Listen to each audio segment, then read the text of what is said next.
morning. Welcome back. You may be seated. Next witness.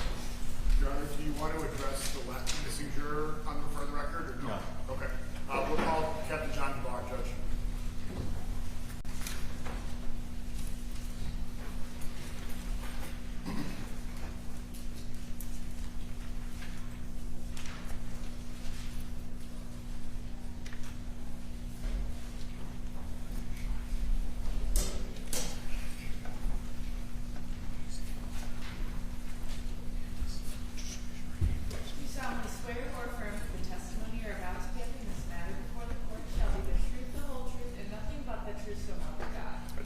Sir.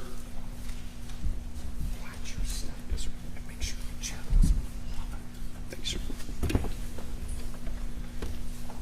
State your name and spell your last name, please. John DeBar. D-E, B as boy, A-R-R. Thank you. Thank you, Judge. Mr. DeBar, how are you employed? I'm employed with the Frenchtown Fire Department as a captain and a paramedic. How long have you been with the Frenchtown Fire Department? Just over 20 years. Any other experience as a first responder? I started my career in Bedford Township, 1998 till 2004. So, all told, how long have you been a first responder? Approximately 26 years.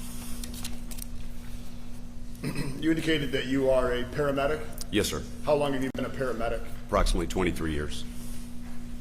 And were you employed as a firefighter and a paramedic on April 20th of 2024? Yes, sir. How were you assigned on that day? I was the shift commander in charge of the day's operations. What, I guess for those of us that aren't in the industry, what does shift commander for days operation actually mean?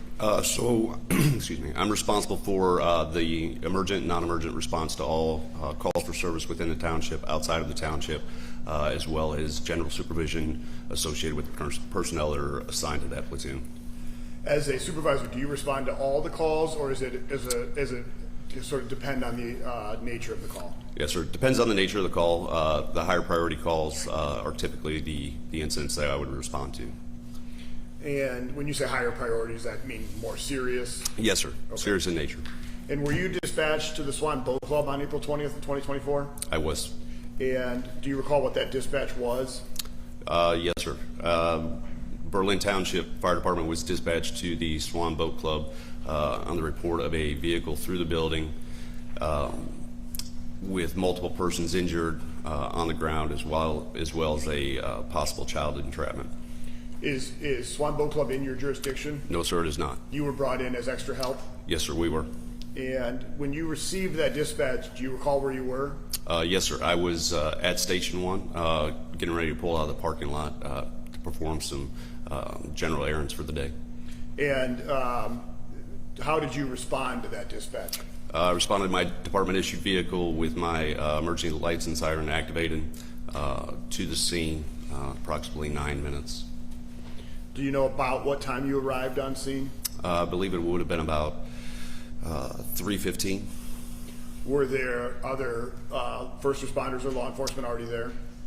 Yes, sir. I pulled in with Berlin Fire Department's first arriving unit, as well as the sergeant from the Monroe County Sheriff's Office. So you were very early to the scene? Yes, sir. Okay.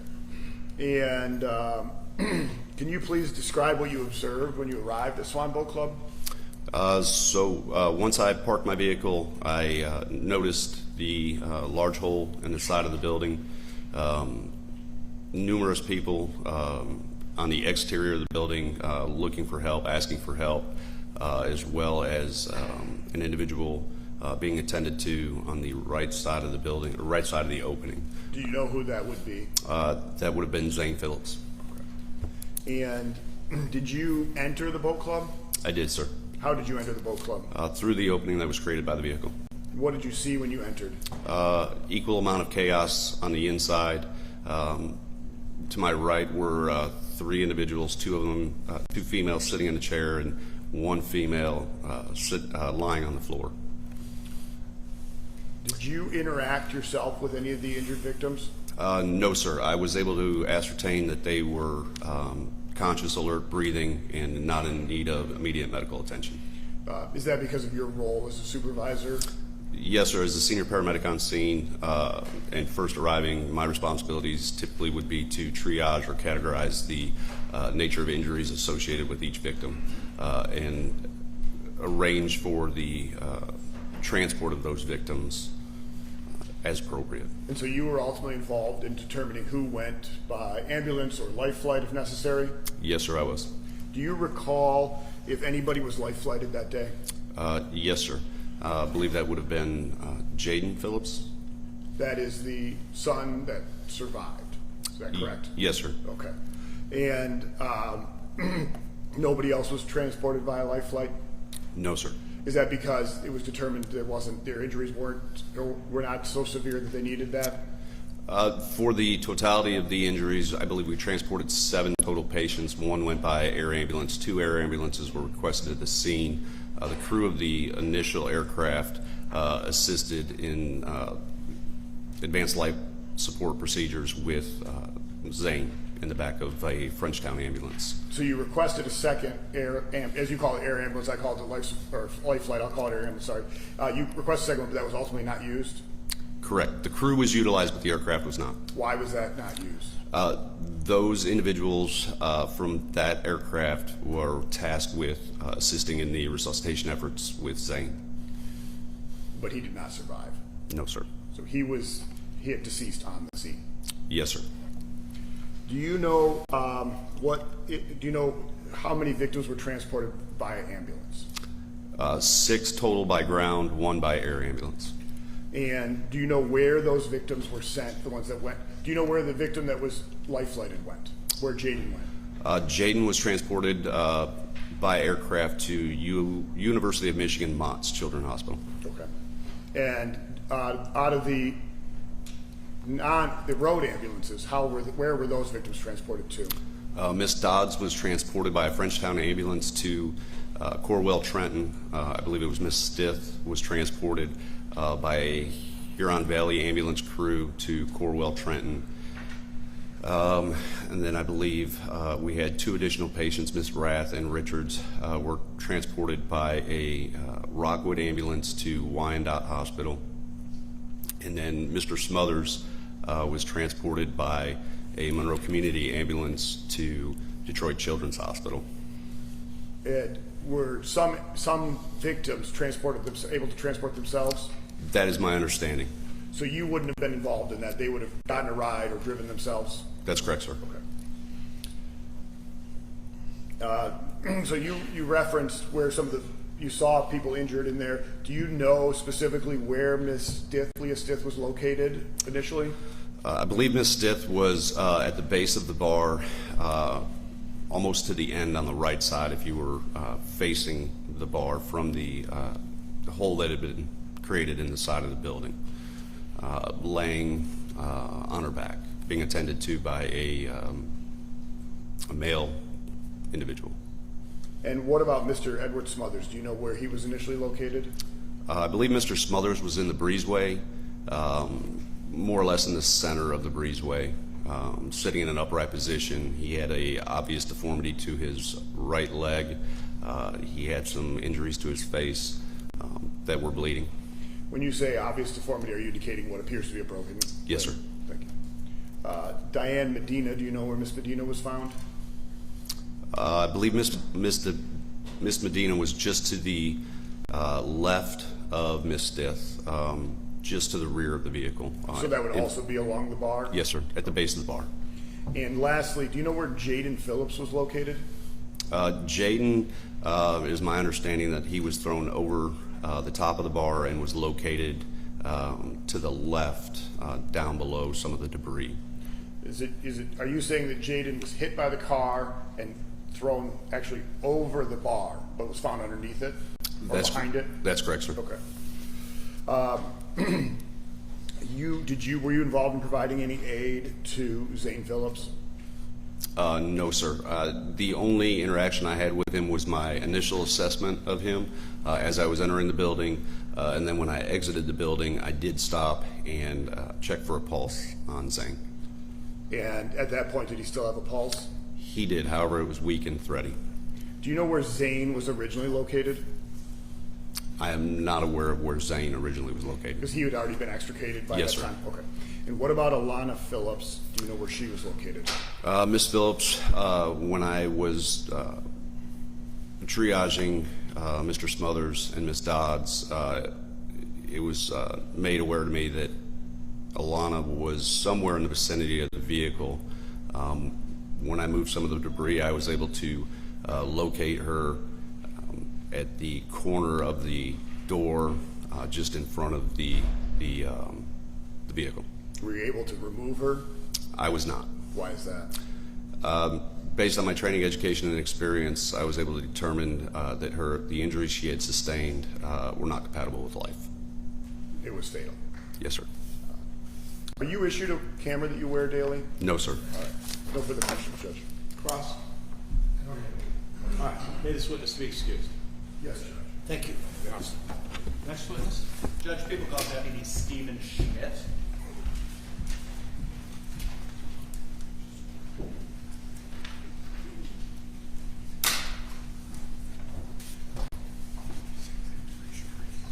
you solemnly swear or affirm that the testimony you're about to give in this matter before the court shall be the truth, the whole truth, and nothing but the truth, so help you God? I do. Sir.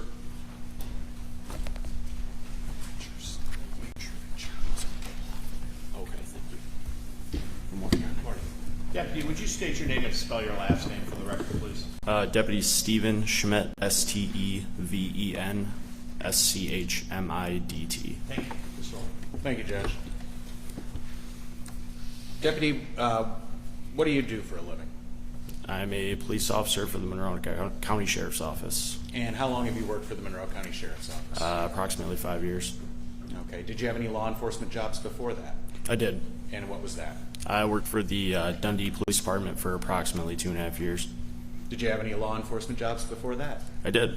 What was that? I worked for the Riverview Police Department for just a short amount of time, approximately 9 months. Okay, so you've been a law enforcement officer just over 8 years? Around there. Okay. And were you working for the Sheriff's Department on April 20th? I was. And what was your assignment back then? I was assigned to road patrol. Okay. Since then, you've been promoted to a specialized division within the Sheriff's Office? Yes. So you're no longer a road patrol deputy? No, I'm assigned to the Detective Bureau. And currently, you have all the training, certification, and educations necessary to be a certified police officer in the state of Michigan? I do. And all those are up to date as of now? Yes. And they were up to date on April 20th? Yes, sir. And what was your assignment on April 20th? I was assigned to road patrol, District 1, which would be North County. Okay. And in road patrol, you respond to calls for service? Yes. If somebody calls, we go. Did you receive a call for service that brought you here to testify today? I did. And what was the nature of that call? It was for a vehicular crash at the Swan Boat Club. And did you respond? I did. What did you see when you arrived? Upon arrival, it was pure chaos when I got there. There were people running around, injured people, people lying on the ground. One of my first observations was a large hole in the side of the boat club where a vehicle had driven through it. Upon walking up, I saw a small child who he didn't appear to be breathing. Where was he located? In the grass just outside of the hole in the wall in the side of the boat club. So as you're assessing the scene, what do you do to orient yourself? Well, the first thing I try to do was just kind of find a place wherever I could help. That being with first aid as best as I could. And where did you wind up within the overall scene? So, Conservation Officer Ingersoll, he was in the breezeway area between the bar and almost like the foyer type area. He was asking for help. He was with a small child who had a significant leg injury. Okay. Was there anybody else in the breezeway area when you went in? There was a middle-aged female. She was sitting up against the wall. And what was her state?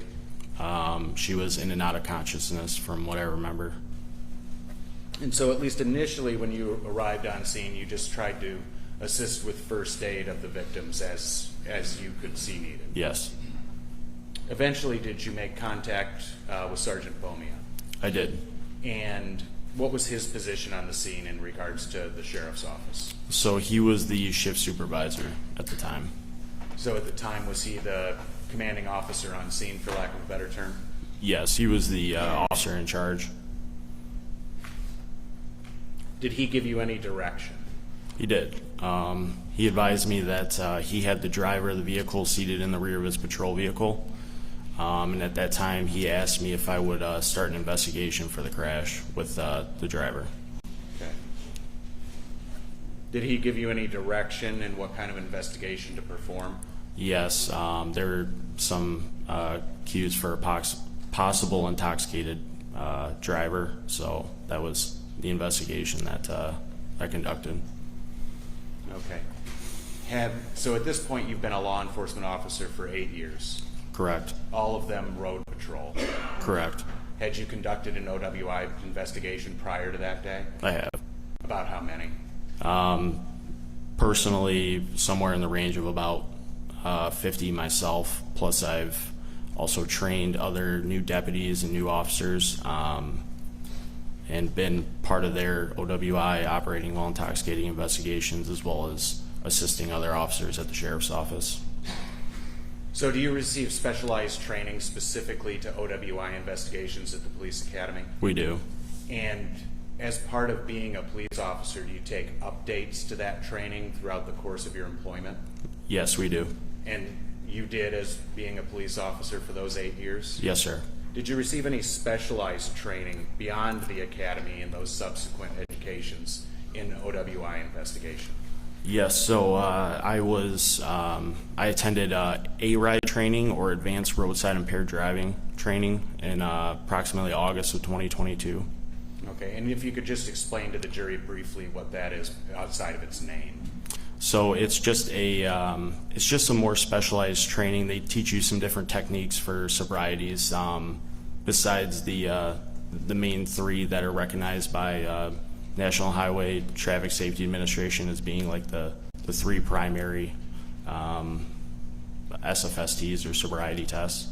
Okay, so I know the term sobriety is SFST's sobriety test. Explain to the jury just a little bit what a sobriety test is, what its purpose is. So a sobriety test is essentially a divided attention test. Somebody that's under the influence of alcohol or narcotics, they might not be able to focus on instructions, plus then at the same time being able to actually conduct the test.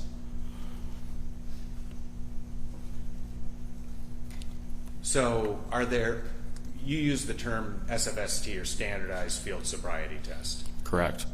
What are those in the state of Michigan? So in the state of Michigan, there are three. The first being the horizontal gaze nystagmus, or what's an eye test. The second being it's called one-leg stand. Essentially, you stand on either foot of choosing. You lift the other leg slightly off the ground with your hands at your sides, and you're asked to count numbers. The third being walk and turn. Walk and turn, essentially you walk a certain steps down, you take a small series of steps to turn yourself around, and then you walk back to the starting point. And those are the standardized field sobriety tests in Michigan Correct. that all officers are trained on. Correct. Specifically as to the eye test, the horizontal gaze nystagmus, what are you taught to look for on that test? So you're taught to look for what's called nystagmus, or an involuntary jerk of your pupils. Somebody who is under the influence, they will tend to, somebody that's sober, your eyes will roll smoothly across your head. Somebody who's under the influence when they're focusing on the cue, which a pen or the tip of your finger, you'll actually see that their pupils actually jerk from side to side, which shows an impairment.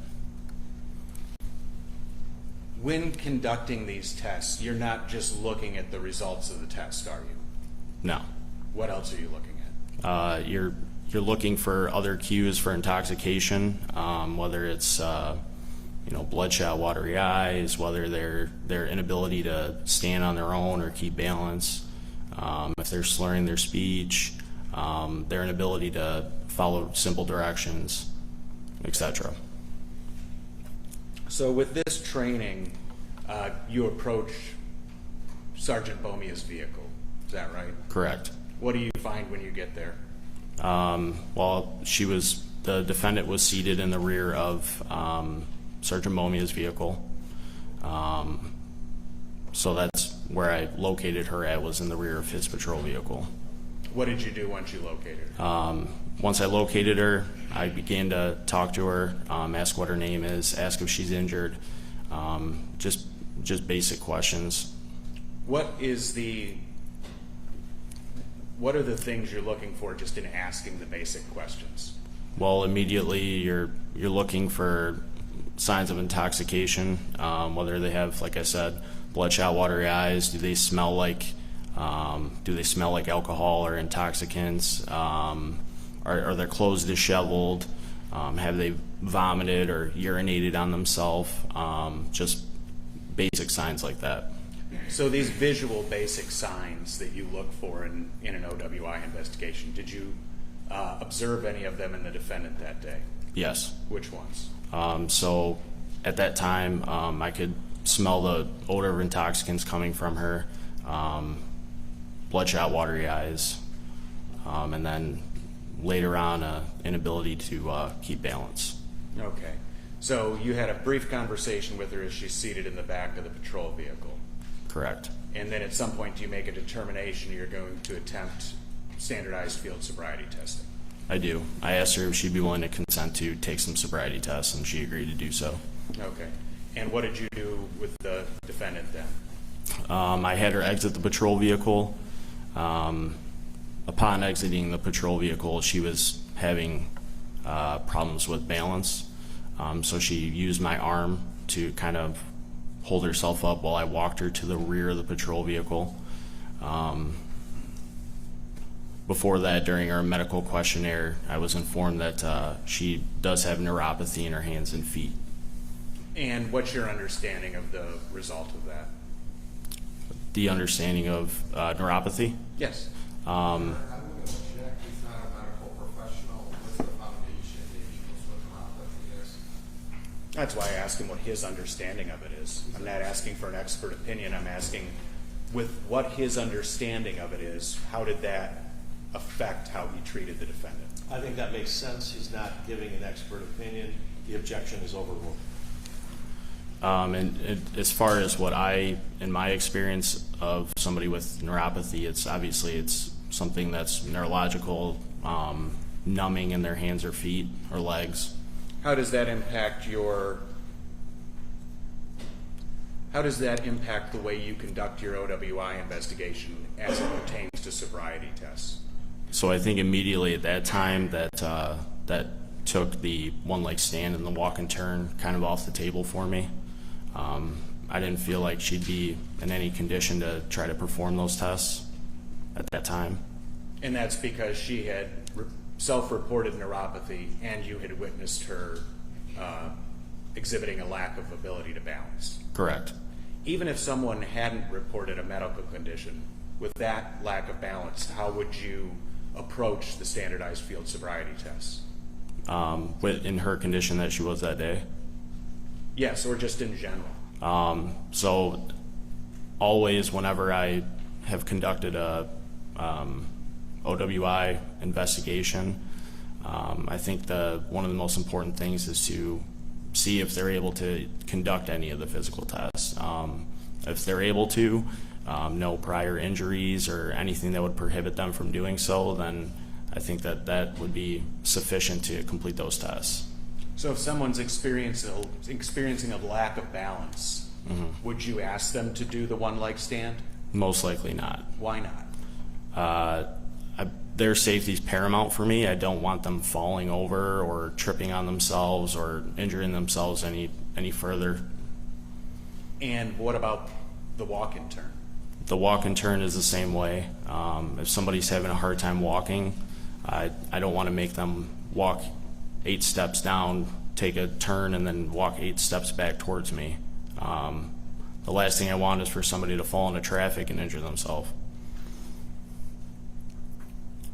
But that's not the case with the HGN, right, with the horizontal gaze nystagmus? Correct. Did you attempt to conduct that on the defendant? I did. And how did that work out? I tried a few different times. The defendant was not able to focus on the stimulus, which was my finger, so I wasn't able to actually complete that test. What do you mean she wasn't able to focus? So when I held my finger up in front of her face, I was moving it back and forth, and she was failing to follow my finger. She was just staring directly at me. So she wasn't. What do you tell someone with the stimulus when you're conducting an HGN? I tell them to follow it with their eyes, and their eyes only don't move their head. Okay. And was she able to follow it with her eyes? No. Did she turn her head one way or the other to try to follow it? At some point, she was trying to use her head to follow it, but ultimately, she was unable to complete the test. Okay. You talk about things you look for in conducting sobriety tests. Her behavior in that test, is that any way significant to you with your experience and training? It could be, yes. And how? In prior experiences, I've had people that were impaired. They were unable to follow the stimulus while conducting that test. Just because you can't follow the stimulus or complete the test doesn't mean that that's not a sign of intoxication or impairment. And that's part of following instructions too, is that correct? Yes.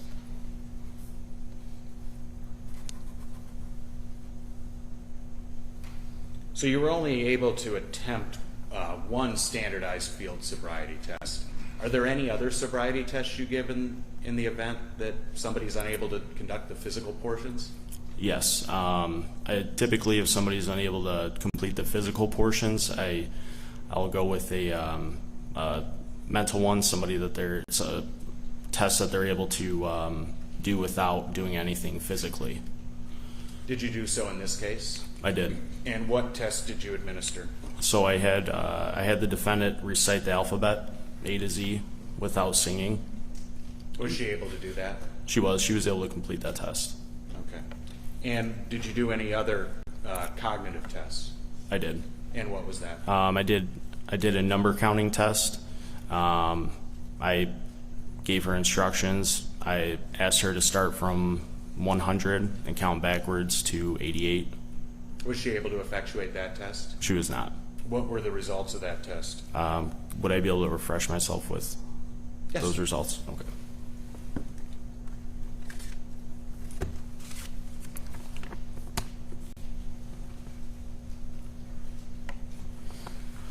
So as far as the results of that test, she was able to count backwards from 100 back to 91, and then back up to 100, and then from there she skipped over 88 and then was counting in the 70s and began counting descending in the 70s from 78 to 72.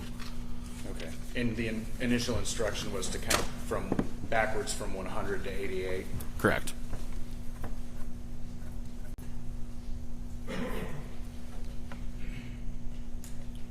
At that point, did you do anything else in regards to a roadside OWI investigation?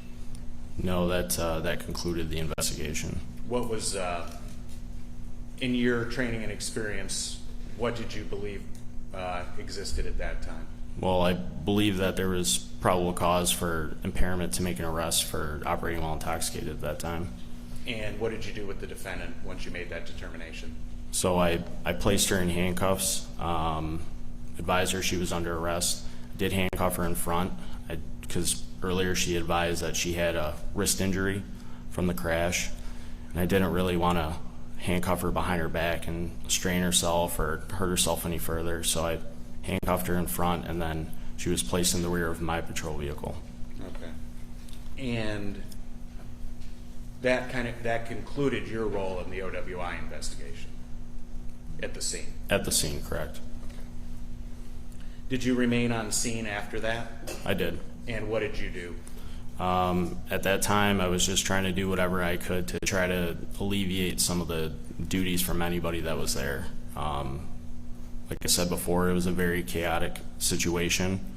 There were medical personnel running around everywhere, and I just wanted to make sure that, you know, if anything was needed at that time, that I could be there and assist. Okay. At some point, did you interact with Deputy Karina of the Sheriff's Department? I did.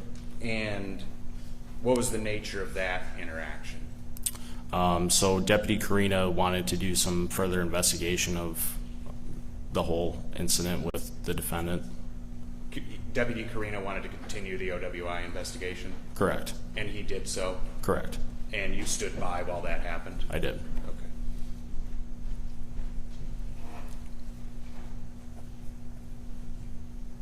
And also during that time, you dealt with other folks at the scene, I did. witnesses, is that correct? Yes. And other police officers. Yes. At some point, were you told to leave the scene? I was. And who directed you to do that? That would have been Sergeant Bomia. And what instruction did he give you? He asked me to take the defendant to the hospital so we can do the blood draw for the OWI investigation. So just explain to the jury roughly, what does that mean? So after somebody's placed under arrest for operating while intoxicated, there's a form that we have to read them. It's their chemical test. There's a DI 177, which is the state form, that's what it's named, and then DI 93. So the 177 is consent. So they give consent for chemical tests. The DI 93 would be they don't give consent. On the back of the paperwork, there's instructions. I read her the instructions, asked her if she'd be willing to take a chemical test, which at that time would be a blood draw, and then she would be transported to the hospital to get that blood draw conducted. Okay. And did you in fact transport her to the hospital? I did. At this time, were you aware that this crash had fatalities? I was semi-aware, but not to the full extent. Okay. By the time you got to the hospital, were you aware? Yes. Okay.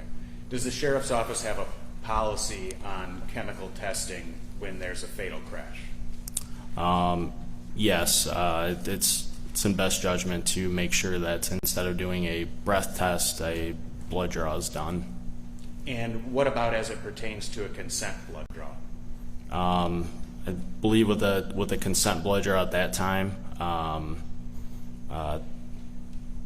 it would have been best practice to complete a search warrant for her blood regardless. All right. And did you do so? I did.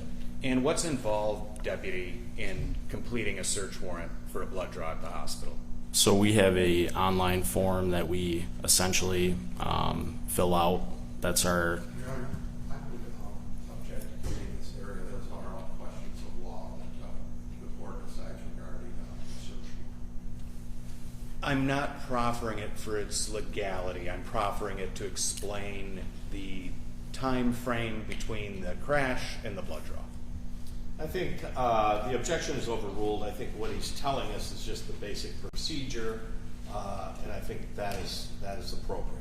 Your Honor, if I may, the procedure I totally respect.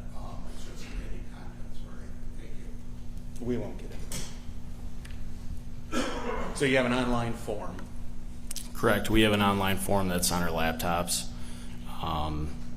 We fill all the form out. It's essentially everything I kind of just went over: what happened, the day, time, results of sobrieties, what sobrieties were conducted, and then after that, I have to contact whoever's the on-call prosecutor They have to agree that there's enough probable cause there for the search warrant to be signed, and then I have to contact the on-call magistrate and have the actual search warrant signed and then sent back to me.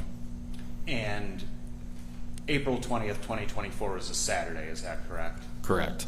So you're dealing with all folks who are not at work. Correct. That's why you're using the term on-call, right? Yes, sir. Everybody is not working during that time, so At least everybody who you would need for a search warrant. correct. So any idea how long all that took, Deputy? From the time of the crash to the time of the blood draw, Well, just the time to prepare the search warrant and get it signed.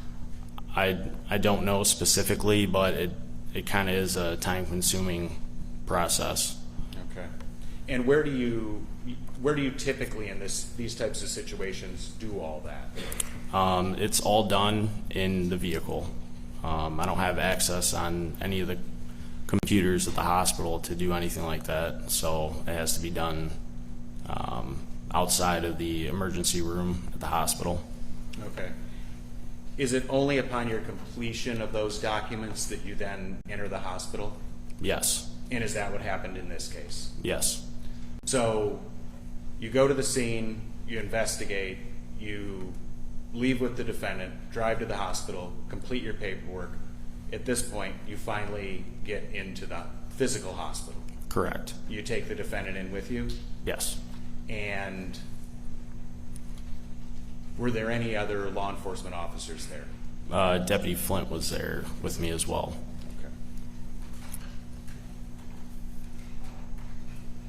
At this point, when you enter the hospital with the defendant, is this the first interaction the hospital has with you and the defendant? Did Yeah. they know you're coming? I don't believe they knew I was coming at that time. I don't recall, though. So once you enter the hospital, what's the procedure once you arrive in these types of cases? So the procedure anytime we take somebody in the hospital, they need to be ran through registration to get them registered to the hospital. And then after that, then whoever's working the front desk there in the back of the ER, they assign us where to go or assign us a room.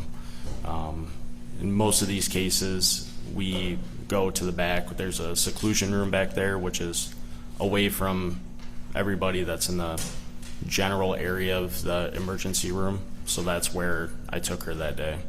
Is that where you were directed to take her? Yes.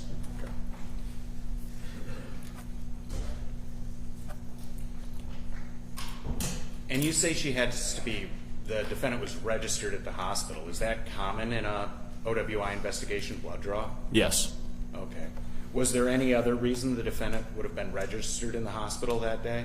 Well, she had some injuries from the crash, specifically her wrist, and I needed to get that attended to before we could ever even think about leaving the hospital. So you're not just there for a blood draw, but you're there for treatment for the defendant's injury. Correct. And you advise the hospital of that. Yes. Do you know why Deputy Flint was present also?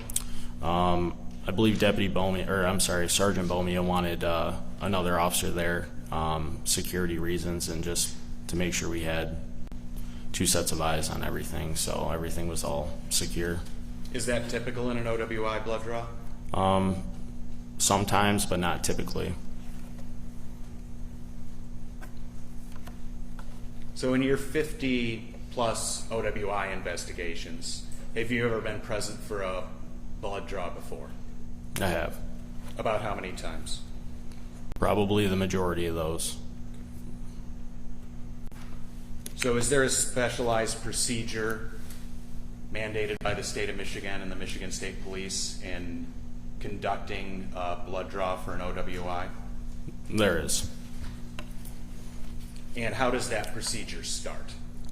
So there is paperwork that the hospital gives to me that needs to be filled out. One of them being the consent to draw form. I believe there's another piece of paper as well that I have to fill out there. And then after I do that, that's when I get a Michigan State Police blood kit. So the initial paperwork you have to fill out, that has nothing to do with the legality of the draw. That's just for the hospital. Correct. That's just for their own records and mandating. And the Michigan State Police blood draw kit, what is that? So it is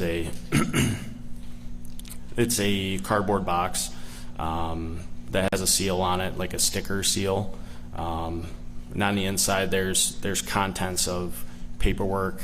There's the actual blood vial tubes that are contained in the box, and then there's a bag for at the end. That's where the actual tubes that come in the cardboard, they go into that bag, and then everything gets sealed into the box, and then you get another sticker, security sticker that you put on the outside.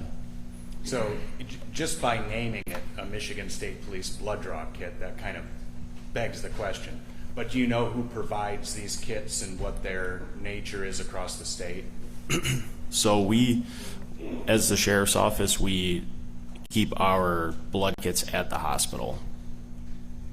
So in other words, so you get them from the hospital. Correct. Do you, the sheriff's department, provide them to the hospital? Yes. Yes? Yes. And who provides them to the sheriff's department? I would guess somebody from command, but I'm not sure. So, are these standardized across the state, do you know? They are. Everybody in the state of Michigan uses the same kit. Okay.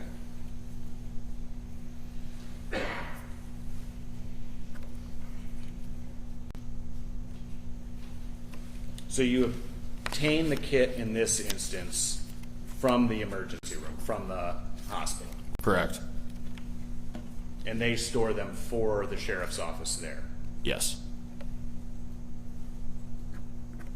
And that's what you did in this case. Is that typical? Yes. You don't keep the kits in your car? We do not. Okay.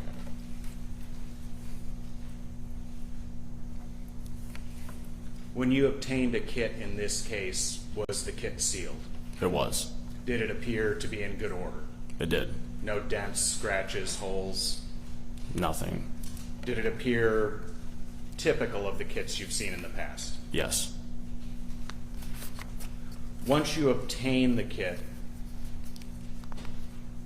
well, in fact,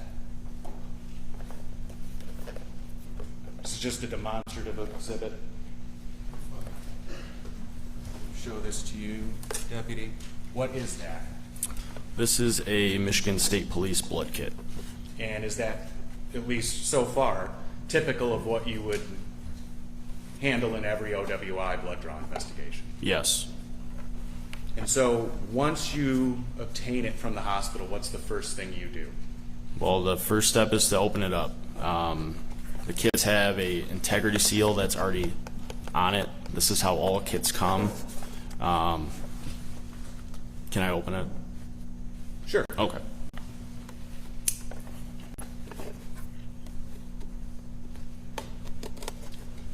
As you do that, Deputy, that day, did you break the seal on the kit? No, Deputy Flint did that day. Did he do that in your presence? He did.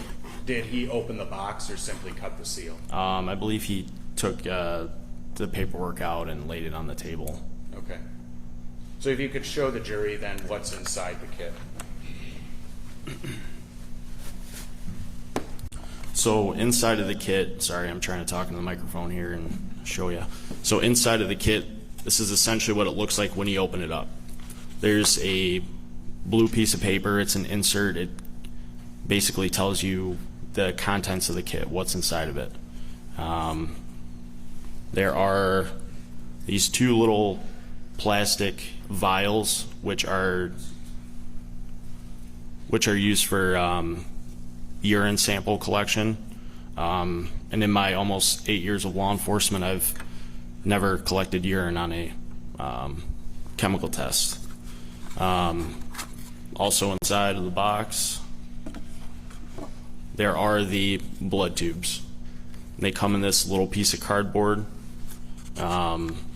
take the blood tube out. I don't know if you guys can see that. There's like a little bit of like a powdery type agent in the bottom of the tube. That's essentially to keep the blood fresh. There's 2 tubes. They come like this. Also in the kit is the alcohol and drug determination sheet. This is carbon copy paperwork. There's 3 copies. It says on the bottom, the white copy, submit with the kit, the yellow copy, retained by the agency. So they're just like this. Sorry, there's 2 copies, not 3. Carbon copy. 1 goes with the kit, 1 gets retained by the agency.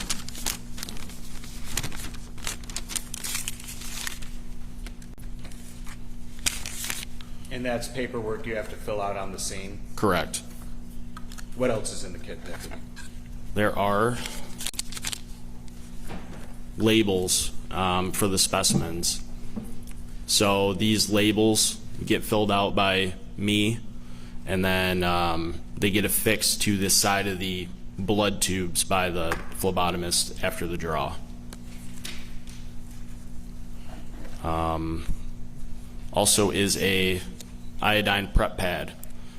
This is no alcohol. This is what gets used on the site when the phlebotomist does the draw, just so there's no questions about if there's going to be alcohol used on that site.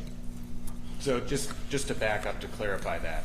So that's an iodine wipe that's included in the kit. Correct.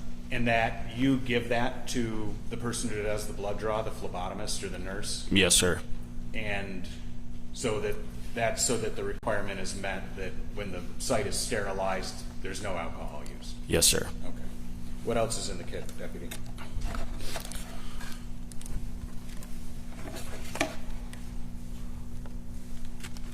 There is a plastic bag with a big warning label on it.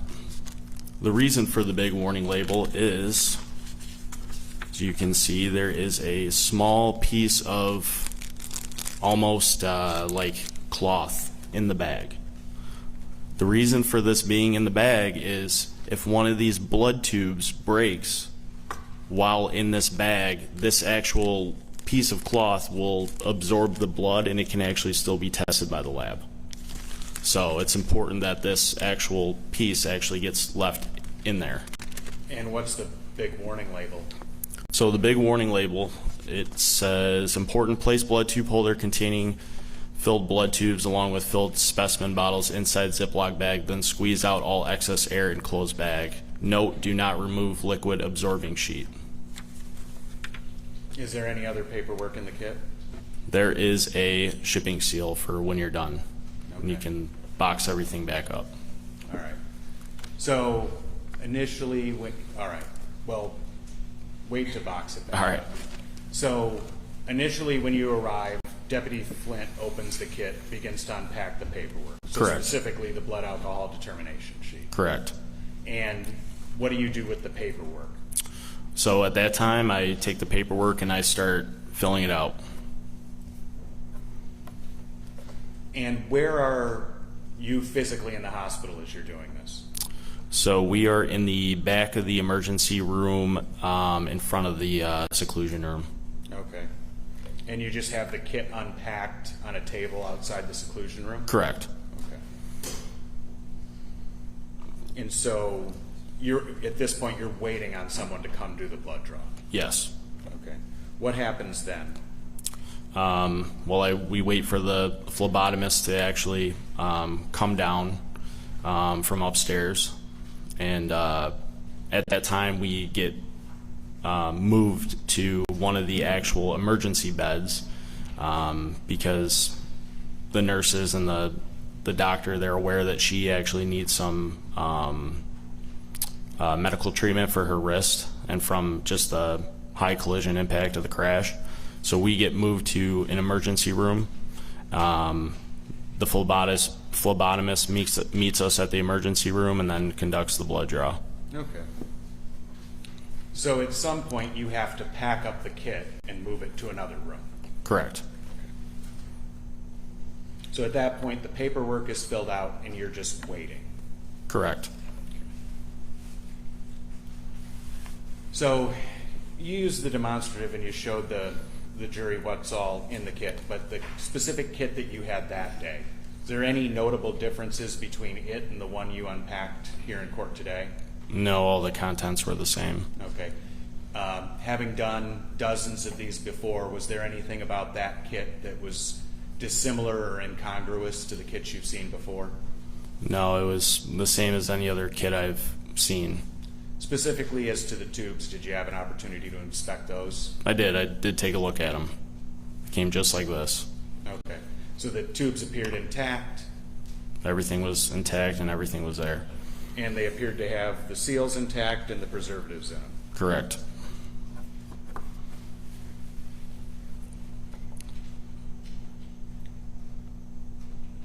So you had mentioned about the labels that come to go on the tubes. What at the site is done with those? So at the site, they're filled out by me, and then I typically allow the phlebotomist to fill in the time, just so all the times are consistent with everything.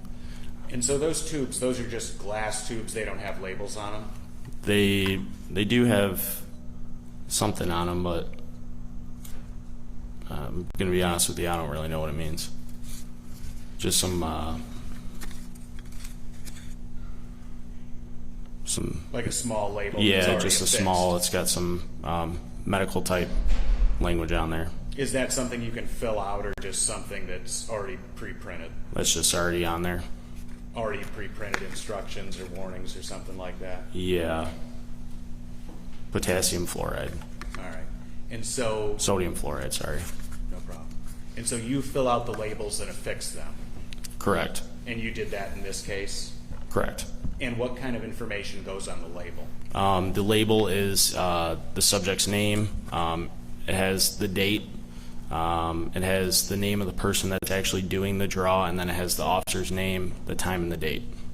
So you fill out your portion of it and allow the phlebotomist to complete their portion, their name and the time? Correct. And that's what happened in this case? Yes.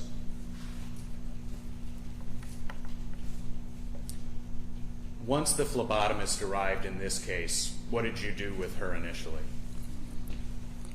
Well, provided her with the paperwork and just showed her where I needed her signature where for her to sign. Does she have her own hospital paperwork? She does. And you assisted her with filling that out? Yes. Because some of that you get a copy of and some of it the hospital gets a copy of? Correct. Her name needs to go on that paperwork.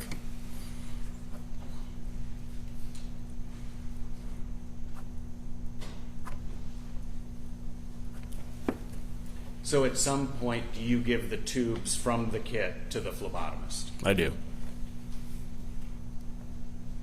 And then you stay with her? Yes. You stay present during the blood draw? Yes. And she conducts her portion of the blood draw? Correct. Were you able to observe her label the tubes once she completed the draw? Yes. What time was the draw completed? I believe it was shortly after 6:30 that day.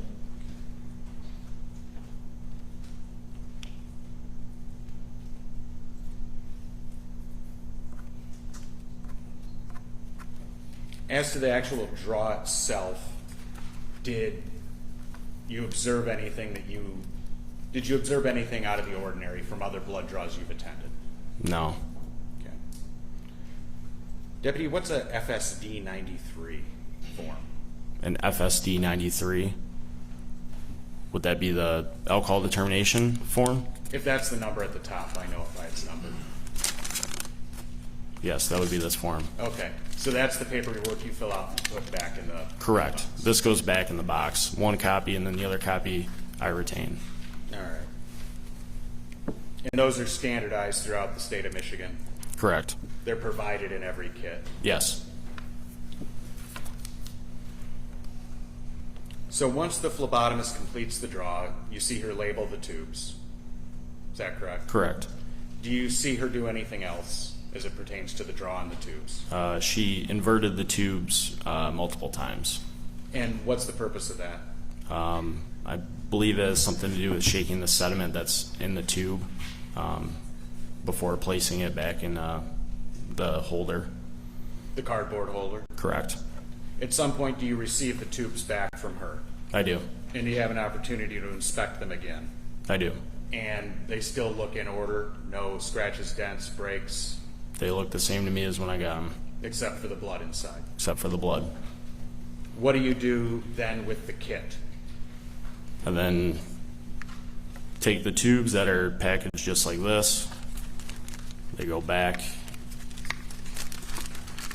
They go in the plastic bag that's provided along with that little absorbing sheet. Everything goes back into the kit. The paperwork, iodine pad was already used, so that doesn't go back in. What about the labels? Are they on the tubes at this point? They are. They provide 2 sets of labels, so 2 are for urine samples, 2 are for blood samples. Okay. And then when everything's back in the kit, then the kit gets closed.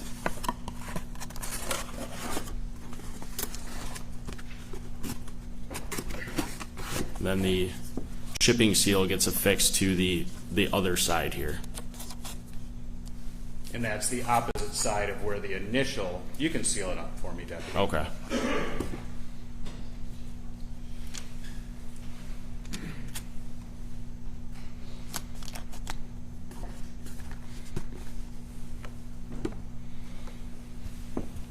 And so at this point, it's a little bit after 6:30, you're still at the hospital. Correct. This crash was at 3:01. Correct.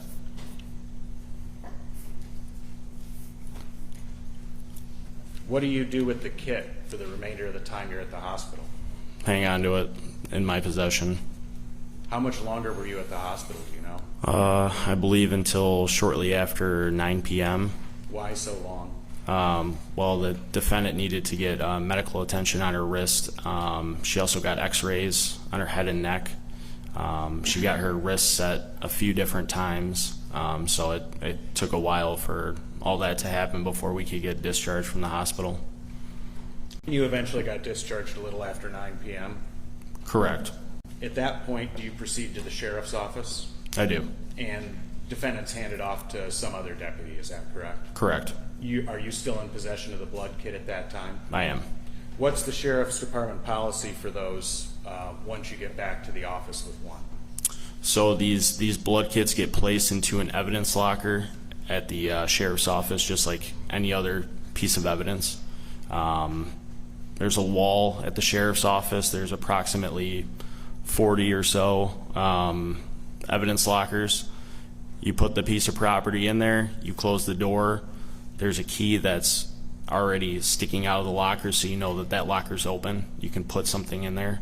I close it, turn the key, and then there's a key slot, and the only person that has access at that time would be who's in charge of our evidence. So it would have been Detective Martin at that time. Okay. And you did that all with this blood kit? Correct. Do you know about what time you would have done that? I'm not entirely sure. What time did you leave for the night after a long shift? Somewhere around 10 or 11, somewhere around there. So is it fair to say you would have put this in the evidence locker close to immediately after getting back to the sheriff's office? Yes, as soon as I got there, the defendant was handed off to another deputy. I then proceeded to park the vehicle, go upstairs, place the kit in evidence, and then start on my paperwork. Okay. Deputy, are you assigned a body-worn camera? I am. And was that active that day on April 20th, 2024? It was.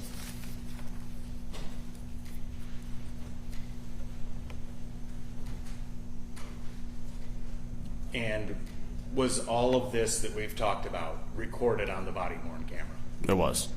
Were there any exceptions to the quality or nature of the video? Yes, at some points the video was muted, but it was still on. Okay, why was it muted? There were times during the course of this incident where I was talking to other officers and the camera was muted. It's a mistake of my own. It should have been audio recording the entire time, but it doesn't take away from the fact that the whole incident was recorded with video. Okay. At some point, do you, later on in the video, do you zip up your coat over the video? Yes. Okay. And that's toward the end of the video, probably past 8 o'clock. Yes, that's probably somewhere around the medical treatment portion. Okay. So, Judge, we've broken up Deputy Schmidt's body camera into 4 parts, both for time concerns, relevance, and other issues surrounding admissibility. Exhibit 6A is Deputy Schmidt's time at the scene. 6B, we believe right now is inadmissible, but may become admissible later. And 6C and D document the blood draw. So at this time, I would just move to proffer 6B. But have A, C, and D admitted. Proper, I mean, not admitted, but proper, so we can watch it and he can. Yes, that's what he's saying. Thank you But very I'm also going to move to admit A and C without claim. They're as I described. But I don't think it has a lot of value in the midst of the trial to show them. much. Okay. All right, A and C are admitted. D may be shown. Thank you.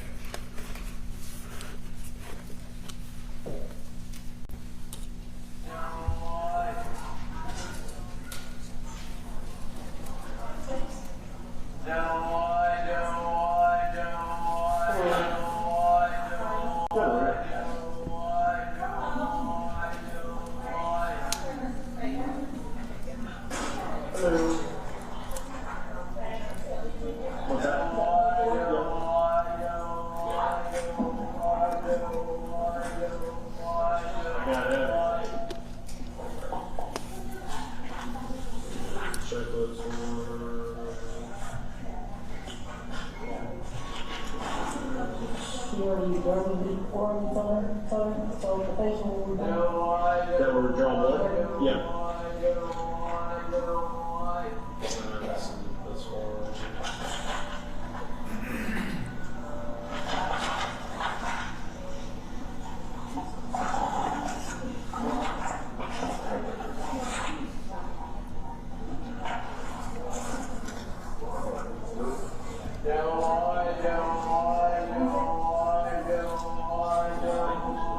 What was your last name? M-U-N-D-Y. Perfect. Thank you.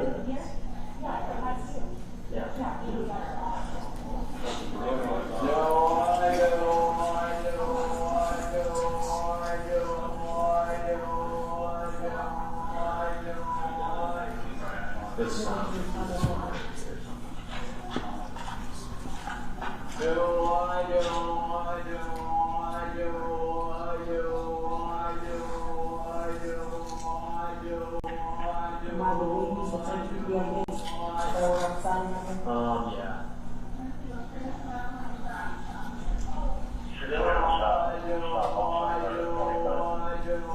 I guess you'll just have to sign and print your name, the time, and draw blood.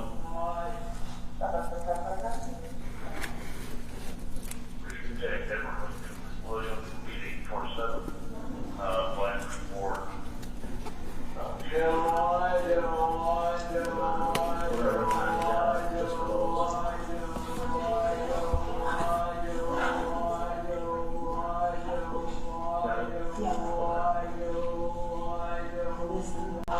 Yeah. Her name goes in there, right? Her name goes right here. The person around correct? Yeah.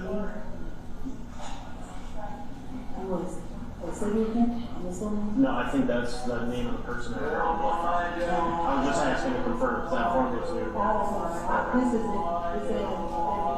I get it.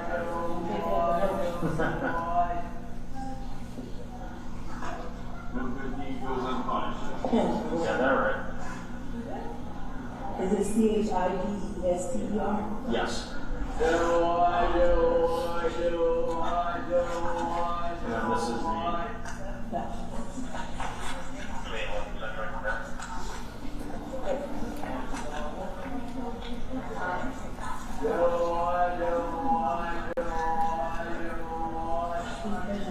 Yeah, that's right.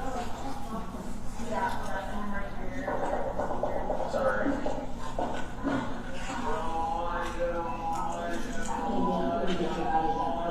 Oh, yeah.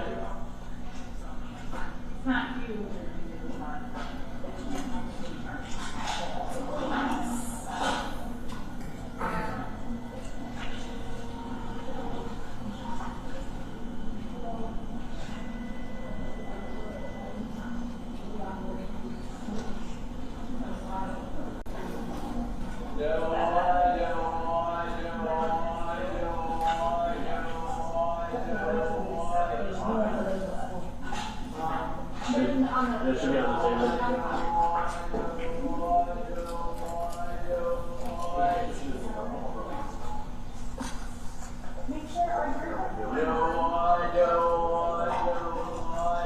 What's that? Yeah.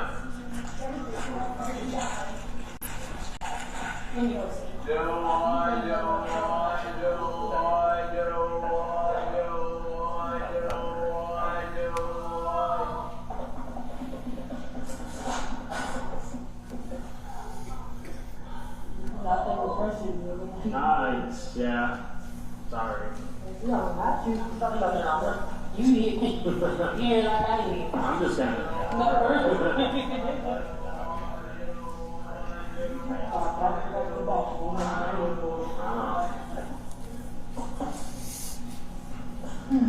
Signal fair session. What was your first name? Wrong. I'm Steve, nice to meet you. I thought I hadn't met you before. What's up, Sarah? Me too. Because here I am, right? Here you are. Well, too many words. Yeah, nobody. So I come in and it's chaos. Nobody I feel like I've had this in the middle. yeah, okay. I'm good. It's good to hear. That's good to hear.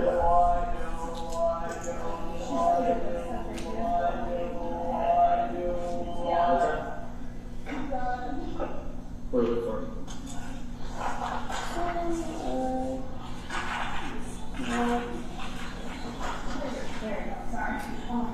Who's the dot right now?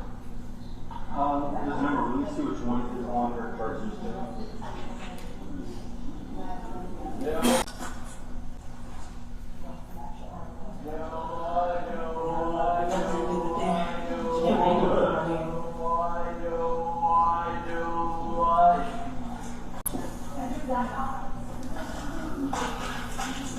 Just so you know, she's just going to use an iodine swab, just no alcohol or anything.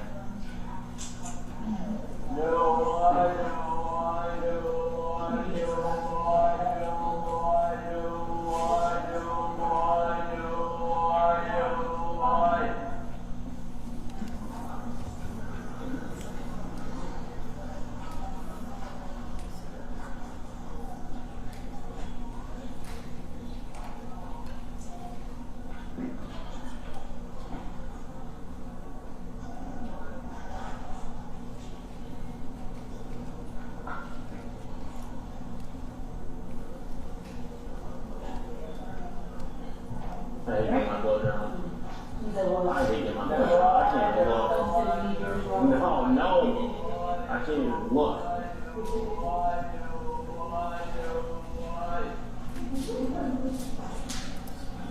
I'll read it up. You look tired. Look like you're dead body walking. I kind of always do that though. You do? Okay. Let's just you then. No, it's just my presence. It's the last 2 weeks of my semester as well, so it's like fun to bounce out. Makes sense.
So Deputy, as to that, I can't not ask, what was that noise throughout that video?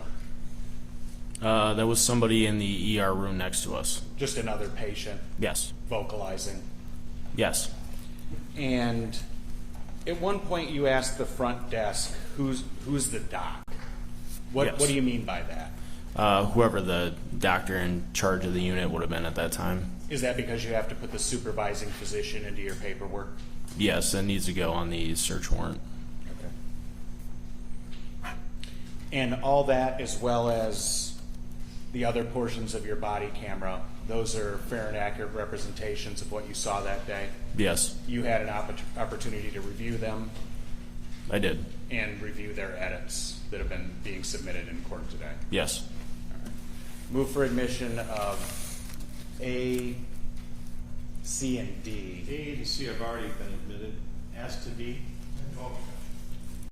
people 6D is admitted. And I just note that the foundation for 6B is laid should it become admissible without recalling Deputy Schmidt. Okay.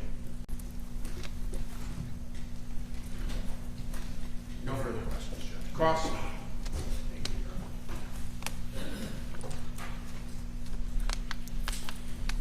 My blessings go out to the medical profession that can put up with that kind of noise and racket all night. Deputy, it's detective, right? Correct. Okay, I'm sorry. That's all right. My name is Bill Clovis, and I represent Marshella Chidester, and you're aware of that, right? Yes. We met before, back June 27th of last year, before Judge Brown, during the preliminary examination, correct? Correct. Okay. And I asked you at that time if you shook, you shaken the vials of blood with the preservative that's at the bottom. I believe you described it as white powder. And your answer, would you agree, was no, you never shook them? Correct. Okay. And when you noted in one of the reports or whatever, or checklists that are given to you to fill out, you filled out the checklist with regard to the boxes of the draw, or did somebody else fill those out? What do you Did mean? you fill out any forms at all concerning the blood draw? Yes, the hospital forms and Okay. And then you signed it as the officer in charge right then? Is that correct? I probably did. Okay. All right. And are you aware that these vials of blood, that white powdery substance is a preservative to preserve, and so it would not ferment the blood?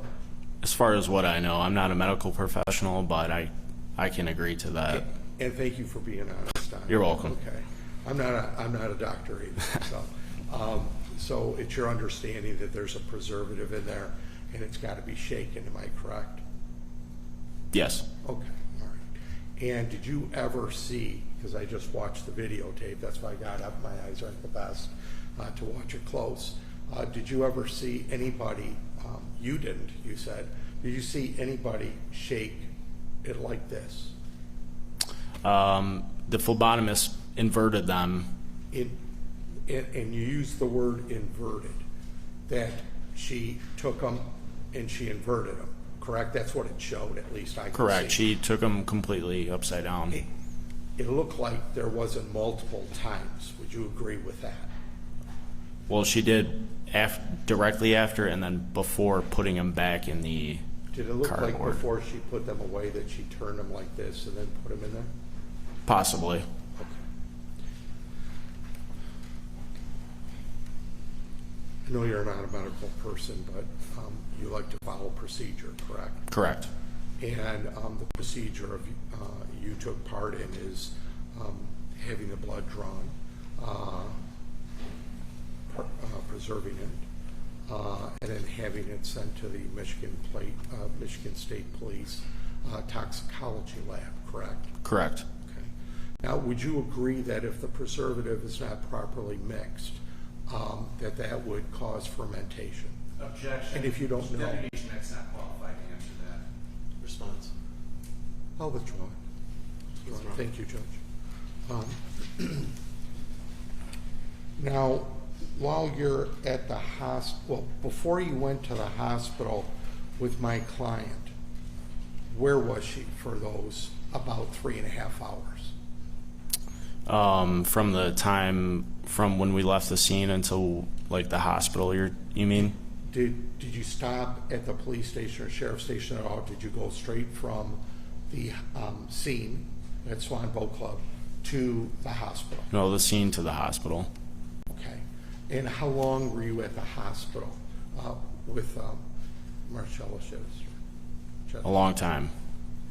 Would you say at least 2 hours or 3 hours? Somewhere around there, yeah. Okay.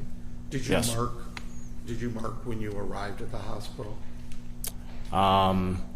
It's our protocol whenever we leave somewhere, we tell dispatch. Where we arrive somewhere, we tell dispatch. But there was none of the documents. It's okay. You didn't mark down anywhere on the documents, or there's nowhere to mark on the documents? No, I did not mark anywhere. All right. Why did it take so long to get this blood draw that we watched a few minutes ago? So, obviously going back to the scene after she was in custody, first off, I wanted to make sure that all of my fellow officers that were on scene, all the medical personnel were taken care of. They didn't need any help, and I could leave. No, I'm sorry. Oh. What I meant was, once you got to the hospital, Mm-hmm. you were at the hospital for 2-3 hours. Correct. Okay, why didn't you get a blood test right then and there when you came in?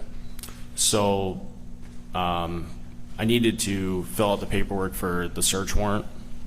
You did that while you were at the hospital? Yes, I was seated in my vehicle. Okay. I'm just, of course, we weren't there, so that's why I'm Fair asking enough. so many questions to try to put this back together again.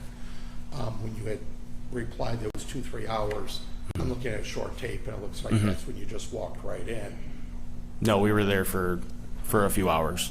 Okay, all right, both in your patrol car and then inside the hospital? Yes, sir. Okay. And was my client getting any treatment for foot or arms injuries? She did after the blood draw was completed. At the hospital, right? Correct. Okay, all right. Now, after you arrived and you were going to get to the hospital and start filling out the paperwork or the search warrant paperwork or affidavit in support, why didn't you go back to the sheriff's office and do, commonly known as or formally known as a data master breathalyzer that you usually do for people suspected of drunk driving? Why wouldn't you take her for that too? For this case, with the serious injuries that were potentially had there, my command wanted to make sure that we did a blood draw. Okay. But why wouldn't you do the breathalyzer? Would you say you do breathalyzer about 90% of the time of people suspicion of drinking and driving? No. A majority of my chemical tests are blood. Okay. Is it because people refuse the breathalyzer? Sometimes they refuse, sometimes they're not compliant.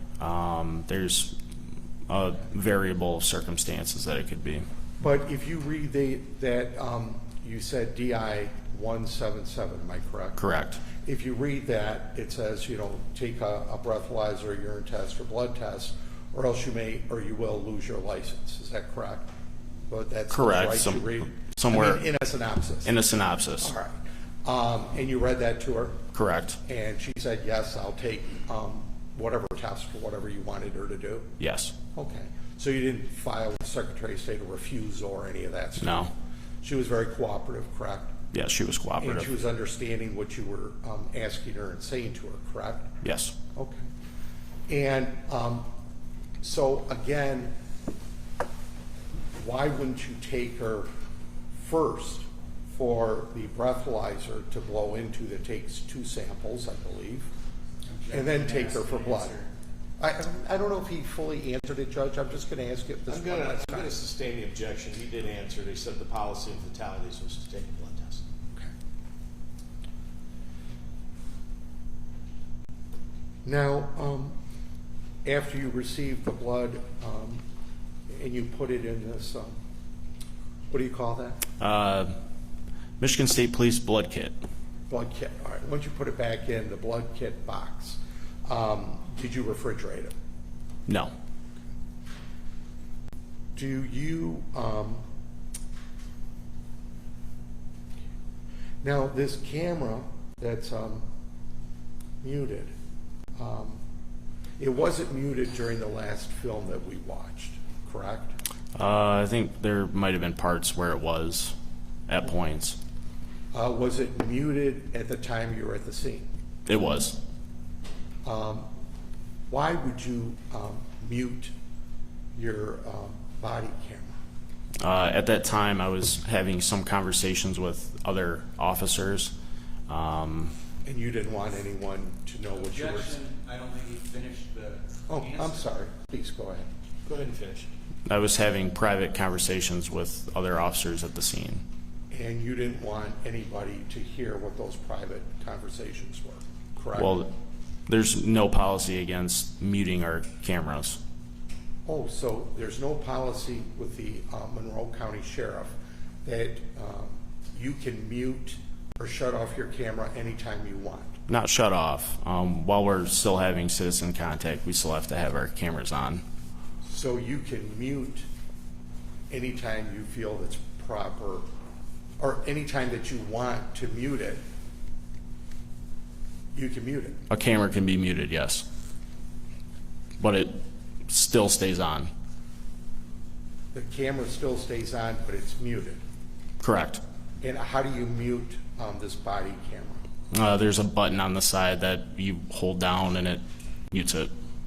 So it's something of an intentional act. Yes.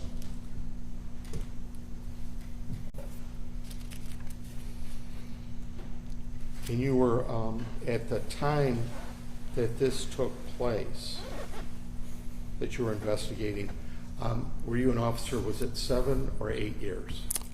Just under 8 years. My 8-year mark will be May of this year. And you were an officer for 5 years for the city of Riverview? No, about 8 to 9 months at the city of Riverview. And that was during your probation period of time of 12 months? Correct.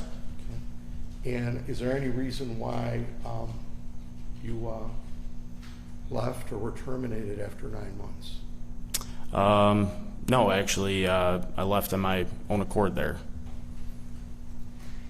And was that an agreement that you would sign papers that you were leaving on your own? Yes.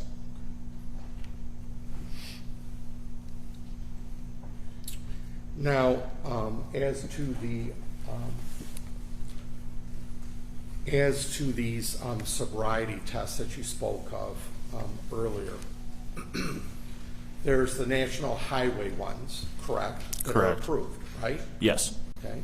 Are you familiar at all with any law or Court of Appeal laws that says that the dexterity test, the finger or pencil test in front of the eye, is not as accurate? Objection, calls Okay, for legal I'll withdraw. opinion. It's I'll a withdraw. It's a test that he didn't testify that he gave.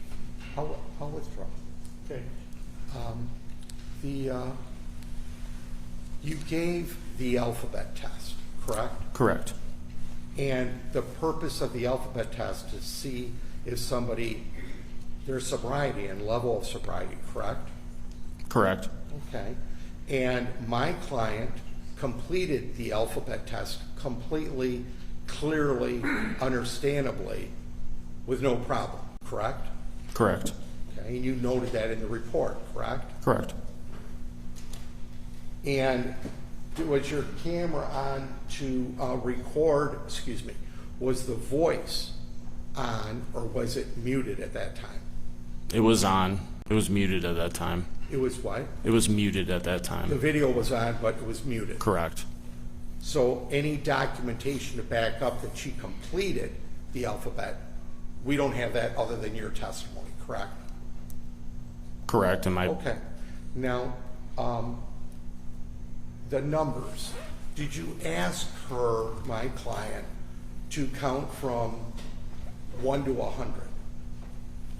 no, Okay. You asked her to count backwards from 100, was it to 88? yes, Is that a yes? yes, sorry, Okay. And you said the first time she counted 100 to what? 91, Okay. And could you understand her? at that time, yes, Okay. She wasn't slurring, correct? not that I recall, Okay. And that would be something you'd put down in a report as a trained officer, correct? Observations. yes, Okay. yes, And I presume your report is honest, correct? yes, Okay. And now, you knew that my client was just involved in a major collision, correct?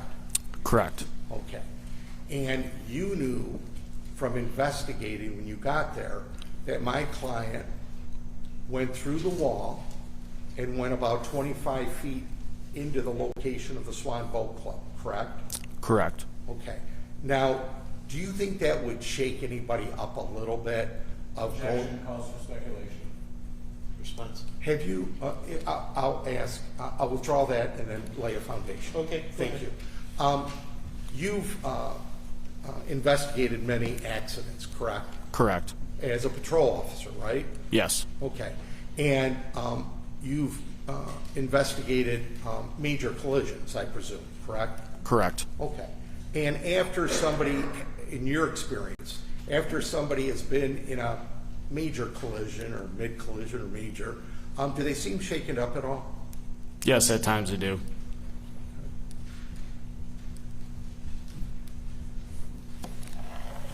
Do you consider this a major collision? Yes.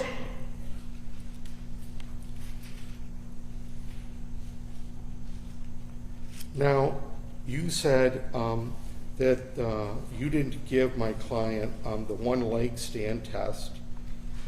Is that when you ask somebody that you're investigating to raise their one leg off the ground maybe 5-6 inches and hold it and count maybe 1,000, 2,000 to 9 or 10?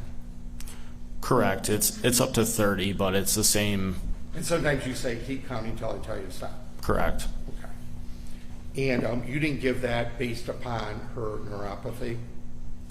Correct. I just didn't feel she was safe to be able to complete that test without potentially falling and hurting herself. You have no proof that my client doesn't have neuropathy, correct? You have no Objection, it's a double negative. We can Well- ask that question directly. do you, What's a double negative? I'll withdraw it. Thank you, Judge. Do you have any proof that she has neuropathy? At that time, That way, yes. at that time, I did not. Do you now believe she has neuropathy? I haven't seen her since. I don't know. Have you seen her walk today? Today, I have not seen her walk. Now, the walk and turn, excuse me, is that when you ask a person that you're investigating, believing they may have consumed alcohol, to put their heel to the front of their toe of their shoe and walk like that, one behind the other, for 9 steps? Correct. Okay, and then you ask them to turn around and then do 9 steps back, correct? Yes, to take a small series of steps and get themselves turned around and then 9 back towards the start.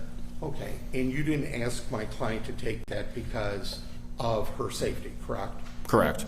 And you don't want her falling down, correct? Correct. Okay. And she was able to understand all of your directions, correct? Yes. She told you what her name was, correct? Correct. Okay. Did she or did you know that she was a former Commodore of the boat club? No, I had no idea. Okay. Now, when you took her to the hospital, well, was she unruly in your car at all? No. Do you have cameras that sort of flip around and record somebody in the back? Unfortunately, our county police cars, we don't have in-vehicle cameras. You don't have dash cams? No. We just have the body cameras that are affixed to us. Okay. So she was not unruly in the back seat of the car, correct, while you were transporting her? She was cooperative. Okay. So she was making a lot of noise, screaming, yelling, none of that craziness, right? No. Okay. Was she falling asleep in the back seat? I don't recall. Okay. Was she vomiting in the back seat? No. Did she vomit in the hospital? No. You had mentioned that earlier, and I'm just asking about it. Did she urinate on herself in the patrol car? No. And you said that's one other thing that you look at is vomiting, urination on their clothes or in their clothes. Is that Absolutely. correct? Okay. All right. And the higher the alleged blood alcohol content is, the more people do these things. Would you agree, such as urinate, their bodily, control is not there? Well, I think everybody has their own alcohol tolerance up to a point. But would you agree from all of your arrests that you've done or investigations that usually urination, vomiting, it occurs when somebody's ingested a lot of alcohol than just a little bit? Yes.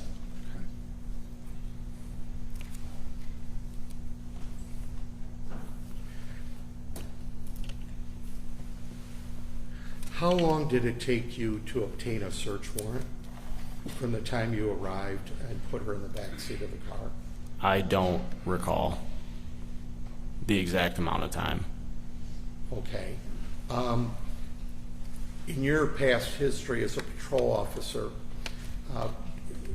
when you pull somebody over of suspicion of drunk driving and you want to get a search warrant done, are they usually done like within an hour? Yeah, I would say for the most part that's pretty accurate. And this was 6:30 in the evening, early evening, correct? Correct. Okay. And the magistrate or judge is usually at home and it's sent to him or her, correct? Correct. Okay.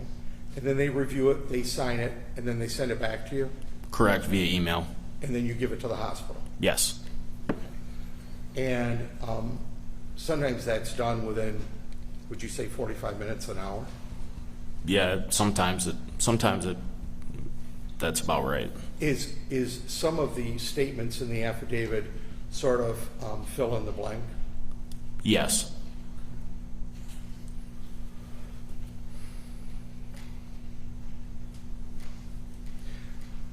When you approached my client inside the vehicle, did you see a cane that she uses for walking? I don't recall.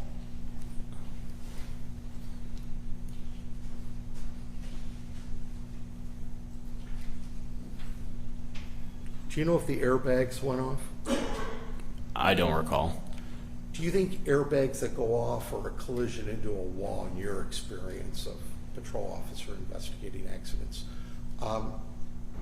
Do you think that running into a wall and going 25 feet inside a building, that type of a collision that you've investigated, that sometimes people don't have all their faculties immediately afterwards? Objection calls for speculation. In his history, Your Honor, he's investigated accidents. I'll take the answer. Thank you. Yes.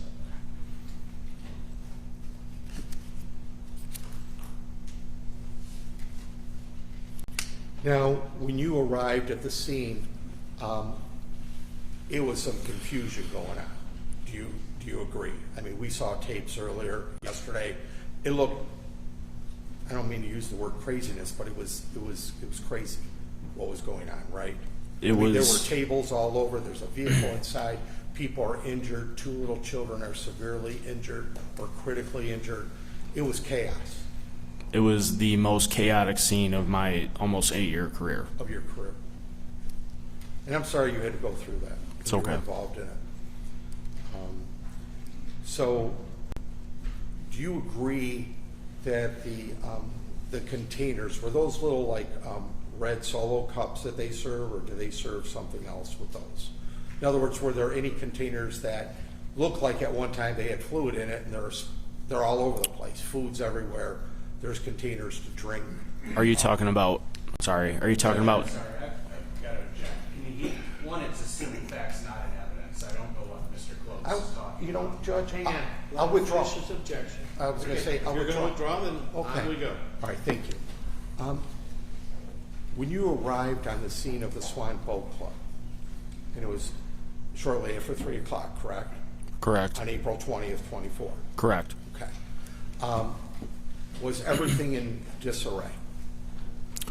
From what I saw, yes, You just talked about it's probably the most horrific yes, scene you've seen. Okay. correct. And was there food and cups all over? So I never actually made it into the bar area. How about where the tables were? I don't even recall where the tables were in that building. Because it was so chaotic or so messy, for lack of a better word. Yes, And I'm just going by, the prosecutor showed some tapes yesterday and trying to refresh or, talk about it verbally.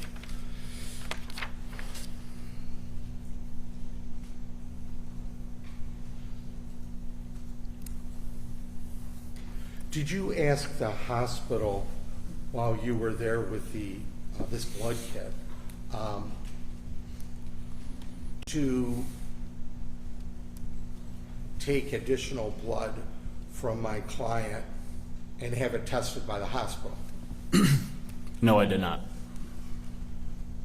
And then what was the date that this kit expires? I do not recall. Okay. So you don't know if it was expired or not, correct? Well, if the hospital had it there, then it would have been up to date. Based upon the hospital has it there, so they do no wrong, it's got to be up to date. Is that correct? No, that's not what. Calls for speculation. Well, he just said. I think he testified he doesn't know, so that answers the question. I don't have any other questions, Judge. Very well. Thank you, officer. Redirect. Thank you, sir. Thank you, Judge.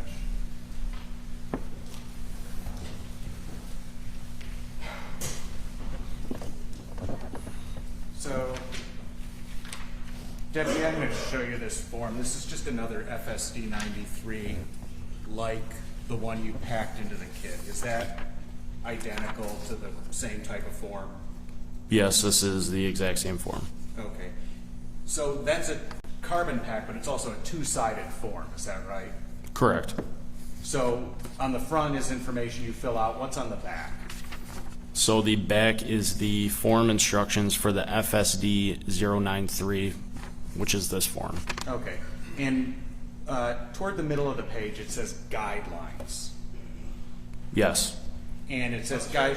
Objection, Your Honor. This isn't part of the original examination by him. He's going outside. He's already had his chance to ask these questions. Response. This is in response to Mr. Clovis's going down the road of, did you shake the vials? All right, I'll accept the I'll accept the answer. So there's instructions that are titled to the medical professional physician. Is that right? Correct. Do any of those pertain to what to do with the preservative in the vials? Yes. Which one? I believe it's number 2 or 3.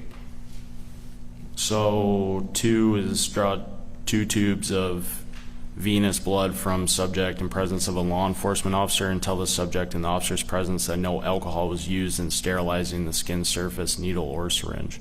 And what about the next one? 3 is slowly invert blood sample tubes enough times to distribute the sodium fluoride potassium oxalate preservative.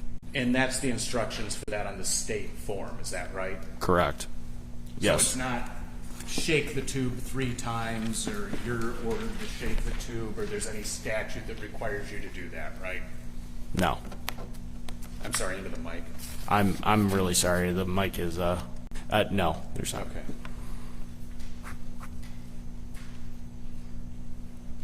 And then that's not something you would do anyway, that's something the phlebotomist would do. Correct. I've never done that once on a OWI blood draw. Okay. And you saw the phlebotomist do it in this case? Yes. So you're satisfied that the guidelines on the back of that form were complied with? Objection, Your Honor, that's for the jury to determine. No, it's not a legal conclusion or a factual conclusion. It's he has to make sure those guidelines were complied with before he leaves the hospital I and think seals the the question kit. is he satisfied? I'll overrule the objection and take the answer whether he's satisfied. I was satisfied with the conclusion of that. Thank you. So as to the timelines Mr. Clovis was getting into, once you arrive at the hospital and check in, do you have any authority over those folks? No. Is it fair to say that you are at the mercy of the hospital as to when that draw gets completed? Yes. Were you that day? Yes. Mr. Clovis asked you if you asked for the hospital to draw her blood and independently test it for you. Have you ever done that in your 9-year career? No, not in my 8-year career. I have not. Okay. Do you know if the hospital will do that for you? I don't know. Do you know of any officer who has ever asked the hospital to do that and had it be successful? Objection as to relevancy, what other officers do. I'm going to sustain that. I think you made your point. Fair enough.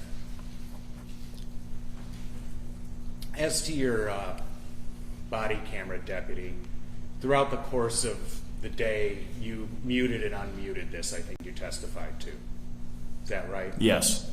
And I think you indicated under cross-exam with Mr. Clovis that that was to have private conversations. Is that correct? Yes. When you say that, what generally do you mean by a private conversation? Well, in terms of that scene there, more or less trying to figure out from the other officers what I need to do, what they're currently doing, things that I don't believe are necessarily relevant to the public hearing them. And so those are more, so what you're saying is those are more, not administrative, but course of conduct type of conversations with fellow officers. Correct. So when you say private conversation, you're not talking about each other's significant others at the scene. No, we're talking about the scene and what needs to be done and where we're at with it.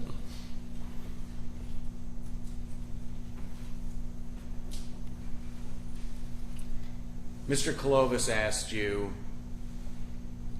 if in a crash like that, you think somebody would get quote unquote shaken up by the crash. Did the defendant appear shaken up to the crash, shaken up by the crash to you? Besides the injuries that she sustained, there was no other indication that she was shaken up from the crash. Mr. Clovis also asked you as to the sobriety testing and things like that, if the defendant followed all of your instructions. As to the horizontal gaze nystagmus, did she follow all of your instructions? She was not able to focus on my stimuli, which is part of the instructions. Okay. Did she turn her head to attempt to follow your finger? Yes. Okay. Is that part of the instructions? Yes.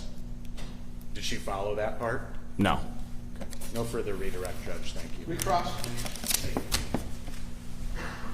Now, you stated earlier, officer, that my client had a test. Was it a CAT scan? Objection. No, he didn't. Okay. I'll withdraw it. That she came in for head injuries at all? Correct. You mentioned that? Yes. Remember that? Okay. And then you asked her to do what type of test, and she wasn't able to follow it. What type of test was that? An eye test? Right.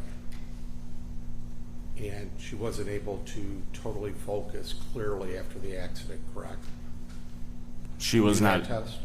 I'm sorry, what? To do that test, she wasn't able to clearly focus to do that test right after the accident. Objection calls for speculation. Was she able to do it? I mean, that's a pretty... That's a fair question. Go ahead. She wasn't able to complete the test. Okay.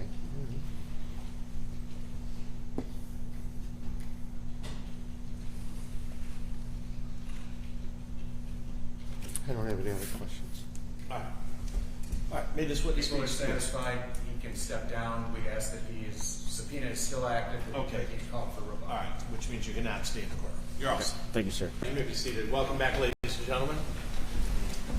Your next witness. Judge, people call Deputy Dominic Flint.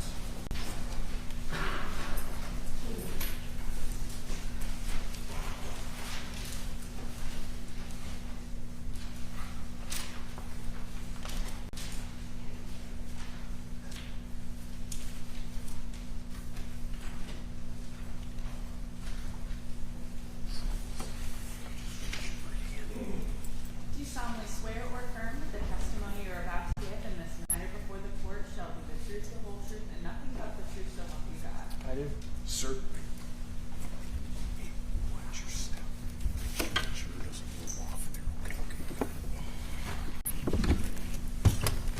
Deputy, if you would state your full name and then spell your last name for us, please. Deputy Dominic Flint, F-L-I-N-T. Thank you. Thank you, Judge. Deputy, what do you do for a living? I'm a police officer for the Monroe County Sheriff's Office. How long have you held that position? 6 years end of this month. And did you hold any law enforcement positions before the Sheriff's Office? No. And do you have all the training, qualifications, and certifications necessary to be a peace officer in the state of Michigan? I do. And were those up to date and in order on April 20th of last year? Yes. Speak into the microphone for me if you could, Deputy. Sorry. I can hear you, but I know Sure, folks yeah. can't. Were you working on April 20th of last year? I was. And did you receive any dispatches or assignments that day that brought you here to testify? I did. What was the nature of that? The nature of my specific assignment on that day, I received a phone call from Supervisor Sergeant Bomia to assist Deputy Schmidt at the hospital with the defendant. And what was the nature of that's what you were actually going to do, but what was the purpose of the assignment? It was basically extra security, another set of eyes on the defendant and the evidence that we collected there. Okay. Did you proceed to the hospital? I did. And did you interact with Deputy Schmidt that day? I did. And did you have any interaction with the blood draw kit? I did. What was the nature of that interaction? Upon receiving the blood draw kit from the medical staff at the hospital, I broke the seal on it, took the papers and vials out of the blood kit and organized them for Deputy Schmidt to fill out on the table.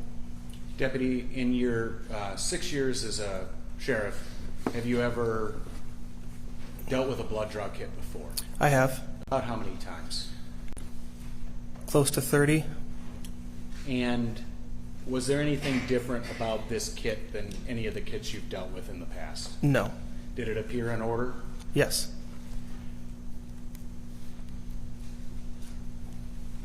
Outside of yourself and Deputy Schmidt, did anyone have any interaction with the kit before you left the hospital?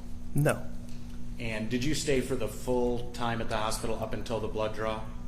No, I was pulled for other duties. Okay. Do you know what time you left? I don't. Okay. No, probably about an hour and a half to an hour 45 after we got there. Okay. So probably about 6:15. Sounds about right, yeah. No other questions for Deputy Flint, Judge? Cross. No question, John. Thank you. May this witness be excused. From the people, yes. Thank you, Deputy. You're excused. Next witness. Judge, people call Deputy Cody Karina next.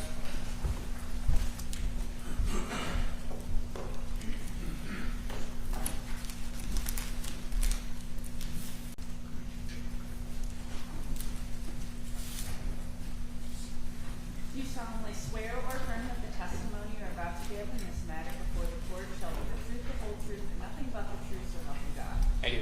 Certainly.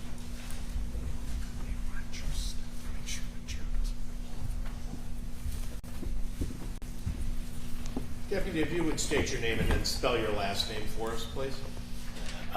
Cody Karina. Last name is spelled C-A-R-I-N-A. E-N-A. Thank you. Thank you, Judge. Deputy, how are you employed? I'm employed by the Monroe County Sheriff's Office. And what is your position? I'm a deputy sheriff. How long have you been in that role? I've been employed by the Monroe County Sheriff's Office for approximately 5 years. Did you have law enforcement experience prior to that? I did. I worked for the Erie Township Police Department for approximately 4.5 years, and then the Chippewa County Sheriff's Office for a couple of months. Is that the extent of your law enforcement experience? It is. All told, how long have you been in law enforcement? Almost 10 years. Do you hold all the training, education, certification necessary to be a peace officer in the state of Michigan? I do. Were those up to date on April 20th, 2024? They were. Were you on duty on April 20th of 2024? I was. What was your assignment on that date? I was assigned to the Road Patrol Division that day. And at some point on that day, were you dispatched to Swan Boat Club? I was. Do you recall what that dispatch was? The dispatch was for a vehicle that had crashed into the side of the Swan Boat Club.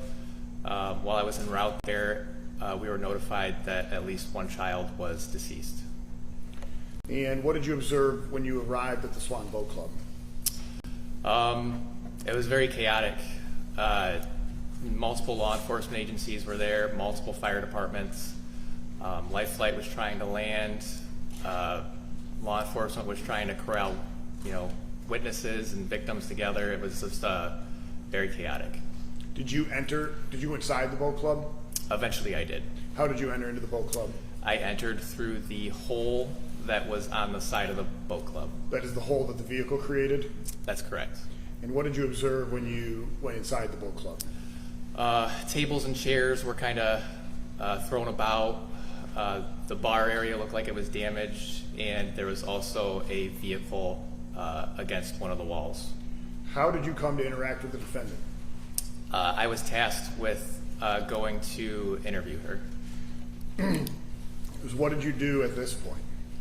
I went to a patrol car that the defendant was in and proceeded with an interview.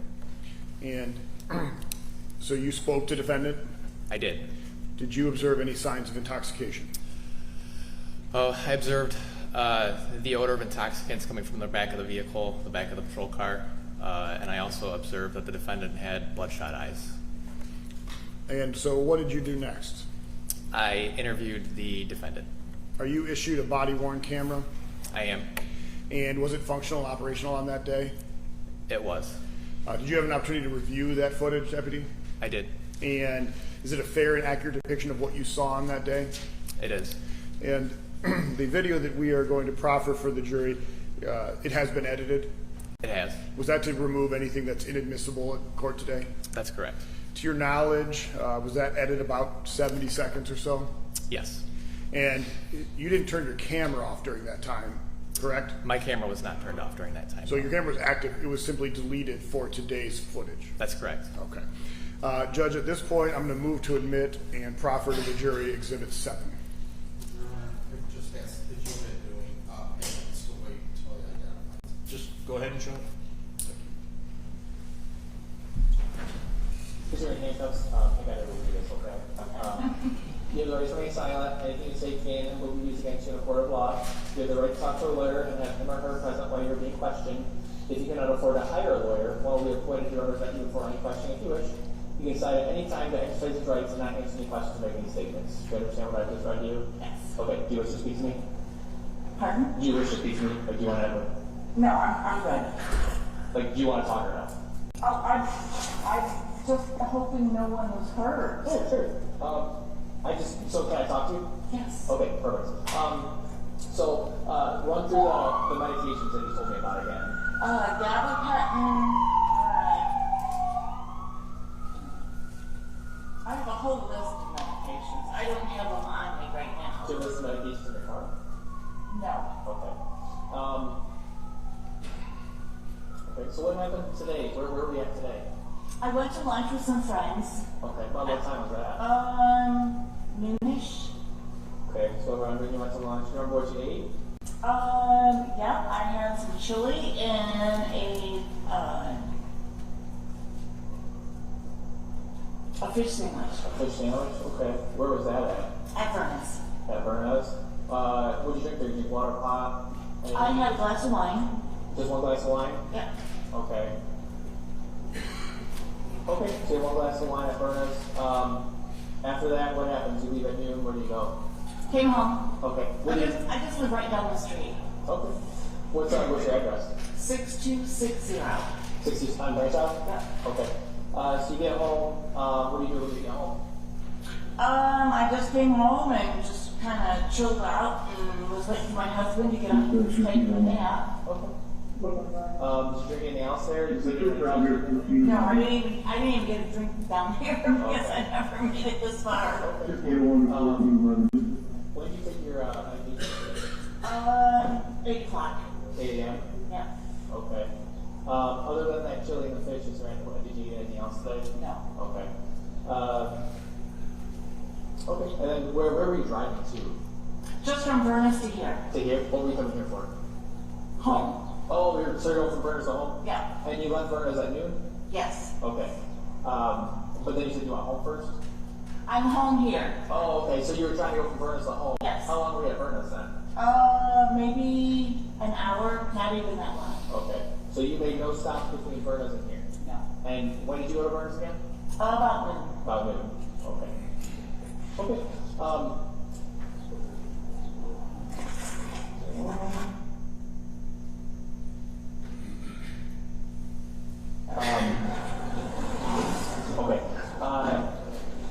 Do you remember what happened when you were going around here? No, not really. I pulled into the parking lot and I thought I was driving up to the boat club and evidently I was driving right to the pavilion. Which direction did you drive? So I live right down the street. Okay, so you were coming from that way? Yes. This way? When you got to the parking lot, what happened? I don't remember. You don't remember? I don't know. Okay. Do you think there's a reason you don't remember? Did something happen or? You know what? I have these seizures and Okay. Do you have anything where it says like maybe that, you know, did the doctor permit you to drive and everything? I'm cleared to drive now, and I don't have my purse with me, but I do have a card in my purse. Okay. When's the last time you had a seizure that you know of? March. In March?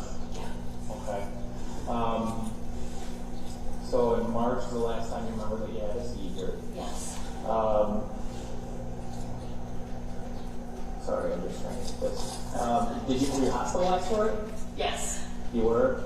Yes. Okay. Was that, did you have like at home or something? No, I was in Monroe for 4 days and Toledo for 6 days. I'm sorry, did you have your seizure while you were at home? Or did you have it? I had it at home, and then I did have one when I was in the hospital. When you were in the hospital? Okay. And March is going to be the last time you had that seizure? Yes. Okay. Okay. Do you think, is your normal behavior when you have a seizure, is it have lapses of memory? Yes. Like that? Okay. So once you got to the parking lot, you don't remember anything? I don't. Okay. Okay. I think that's all the questions I have for you now. Deputy Schmidt's gonna take the over from here, okay? So on a scale of 0 to 10, 0 being like you're stone cold sober, you can drive perfectly, 10 being you're passed out drunk, where do you think you're at right now? 7. A 7? Okay. Do you think you're okay to drive? I wouldn't want to drive. You wouldn't let you drive? No. Okay. Okay, just give me 1 second, okay? Sorry, my phone's ringing. I think it's gonna be my boss. I apologize.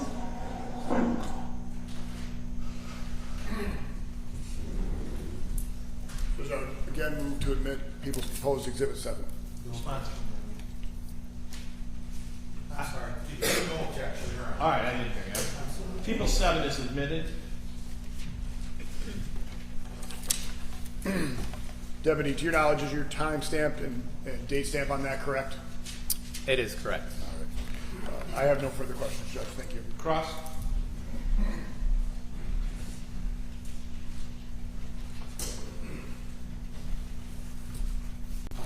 Officer, did you have a chance to follow up on my client and her medical records?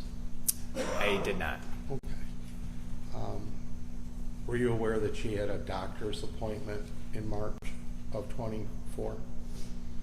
I was not. Okay. Were you aware that her last episode of having any seizure was October of 23?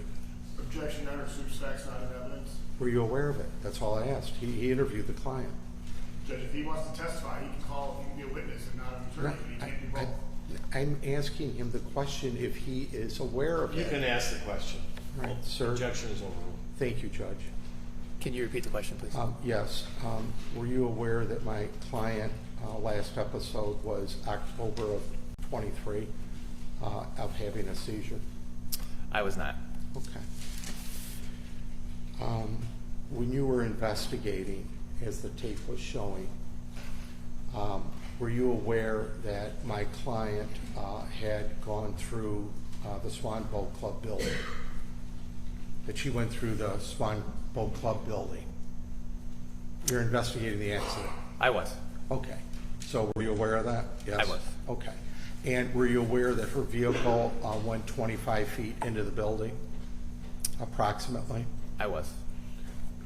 And do you consider it, with all of your experience over the years, that that's a major accident? I would consider that a major accident, or a major crash. Thank you. When you asked my client on the tape there that was recorded, well, let me strike that back up. How long after the crash do you believe you interviewed my client on that video? I couldn't give an exact time. It would have to be an estimate. Do you mind an estimate? I'd say about 30 minutes, probably 20 to 30 minutes. About 20 to 30 minutes after that crash, correct? Correct. Okay.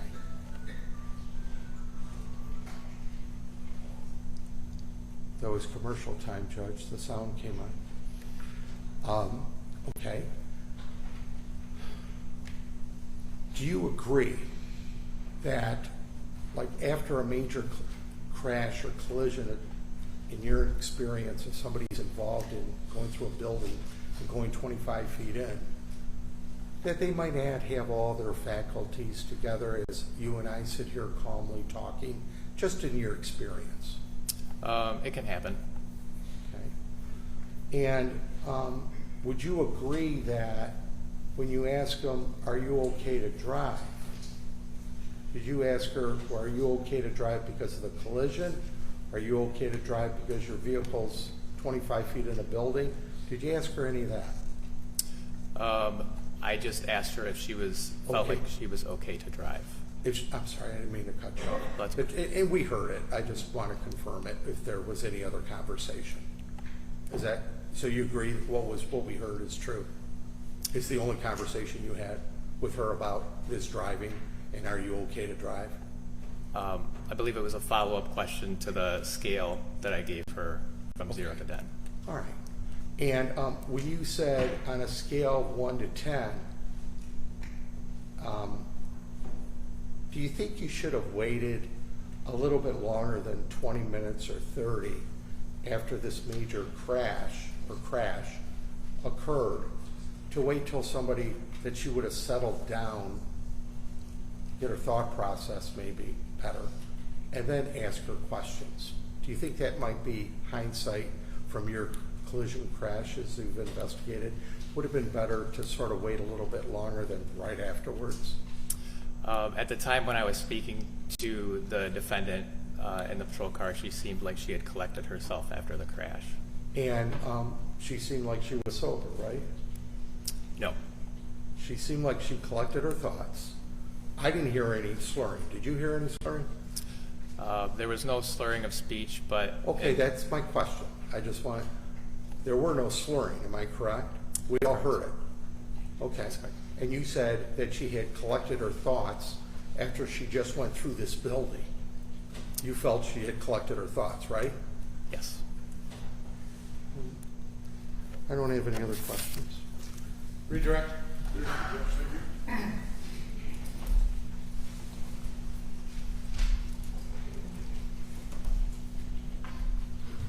Deputy, when you were speaking with the defendant, did she seem shaken up to you? No. Is slurring of speech the only sign of intoxication? No, that's just one of the general indicators of intoxication or impairment. In your experience, how many years have you been an officer? Approximately 10 years. Do you have any idea how many drunk driving arrests you've been involved in? Approximately 300 to 400. And have you ever encountered a defendant or a suspect who was not slurring speech but was intoxicated still? Yes, I have. Deputy, I'm going to show you again the body cam video, please. Can you just start it? We don't need to watch the whole thing. Your Honor, he's already covered this. Judge, he brought up the time. We have the answer.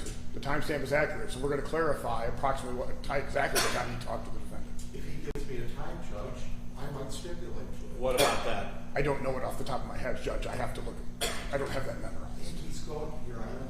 The officer already testified 20 to 30 minutes. End of story. All right, I'm going to sustain the objection. We've heard this. All right, no further questions, Judge. All right, any recross? No, May this witness be excused? Judge, no, we ask that he remain under subpoena until potential rebuttal evidence. You're not off the hook, but you're free to. Next witness. Judge, people call Detective Marjorie Martin.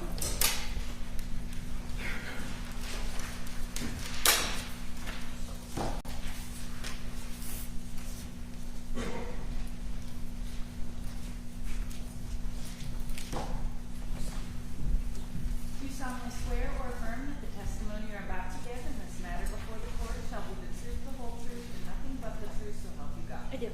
Ma'am.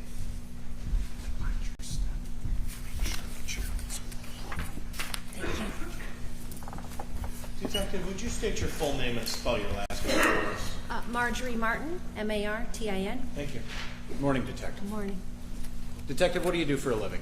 I'm a deputy with Monroe County Sheriff's Office, How long have you held that position? 19 years. And do you have all the training, certification, and education necessary to be a peace officer in the state of Michigan? I do. And were those all in place on April 20th of last year? Yes, they were. Were you working that day? No, I was called into work.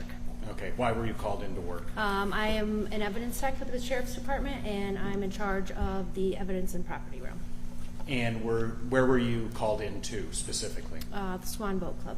And that's located in Berlin Township, Newport, Michigan, County of Monroe? Yes, it is. You responded to the Swan Boat Club? Yes, I did. And once you got there, did you receive an assignment? Yes, my job as an evidence tech is to take pictures of the crime scene for, if it goes to court, and collect any evidence that's needed. Okay. Did you take photos while you were there? Yes, I did. Take photos of the scene? Yes. And you also took some of the MEI photos, is that correct? Yes, I did. For the jury, what does MEI stand for? Medical Examiner Investigator. And what is that? The detectives are trained, and some of our deputies are trained to examine the bodies for kind of like a pre-medical exam before the autopsy. We do that at the crime scene. And those photos go to the medical examiner eventually? Yes. And so you took both photos of the scene and photos of the kids who had passed away? Yes, I did.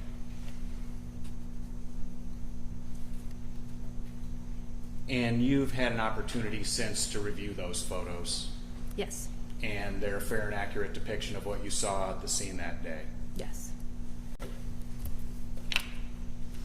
So, Judge, people are going to move to admit People's 8.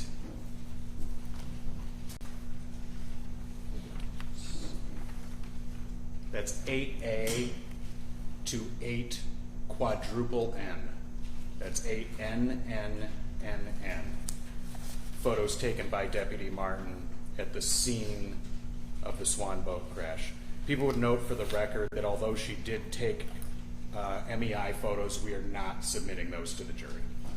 Your Honor, if I may just have maybe 15 seconds to confirm, and I may stipulate to it. We did talk prior, Mr. Lorraine and I. No objection, Your Honor. Peoples 8A through 8, quadruple N are admitted. Thank you, Judge. And we don't intend to publish these at this time. They're just for the jury upon deliberation. Okay. Detective, I'm sorry. You're also assigned to run the evidence room at the sheriff's office, is that right? Yes. And so you deal with blood samples from OWI investigations on a regular basis, is that right? Yes, I do. What does the sheriff typically do when a blood kit from an OWI investigation comes into the evidence room? So the deputy that collects it puts it into our evidence lockers. They're secured evidence lockers, kind of picture. Your Honor, I would object to this. It would be irrelevant as to what sometimes they do. It would be, in this case, what was done. Response. It is to show the conformity of procedure with this case with typical procedure. I think it is a procedural issue. The objection is overruled. Make it So our evidence lockers, we have a hallway that is open to the deputies. There's 56 lockers. Each one has a key and it's secured. Each lock is keyed differently. So when the deputy collects the sample or any piece of evidence, they get into our computer software, describe the evidence item, toxicology kit, whatever it is, and then there's a section that's called temporary evidence locker. The computer tells you which lockers aren't open. They select a locker. They then walk to the hallway, confirm that that locker is open by having a key. They drop it in the locker, lock it, and then they put the key in locker item 1. There's a little slit for the keys. And then the evidence and property room has those same lockers on the other side. The only people that have keys to the evidence room was at the time myself and Captain Raymond. I was responsible for the daily activities of that and emptying those lockers.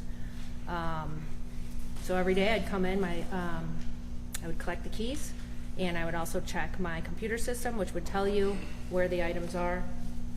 I would open the locker from the inside of the evidence room, confirm that that was the item that was there, and then for the toxicology kits, they would typically, I check it in the computer, I move it from temporary storage to external out of service, or not out of service, apologize, out of custody, and I put it in the mail typically.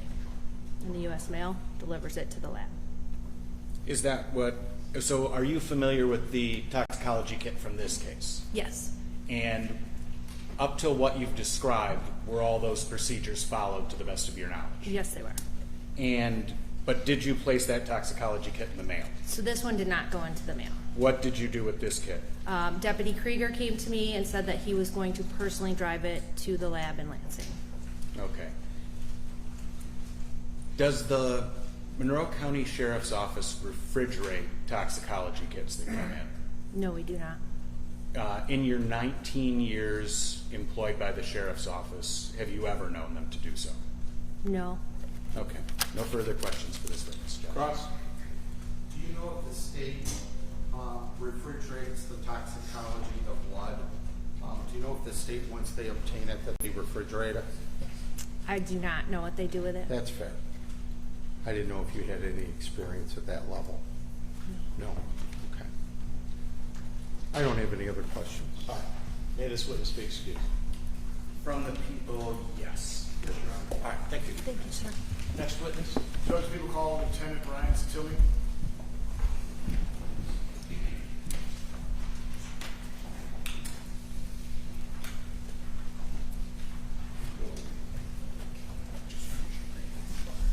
solemnly swear or affirm that the testimony you're about to give in this matter before the court shall be the truth, the whole truth, and nothing but the truth, so help you God? I do. Sir.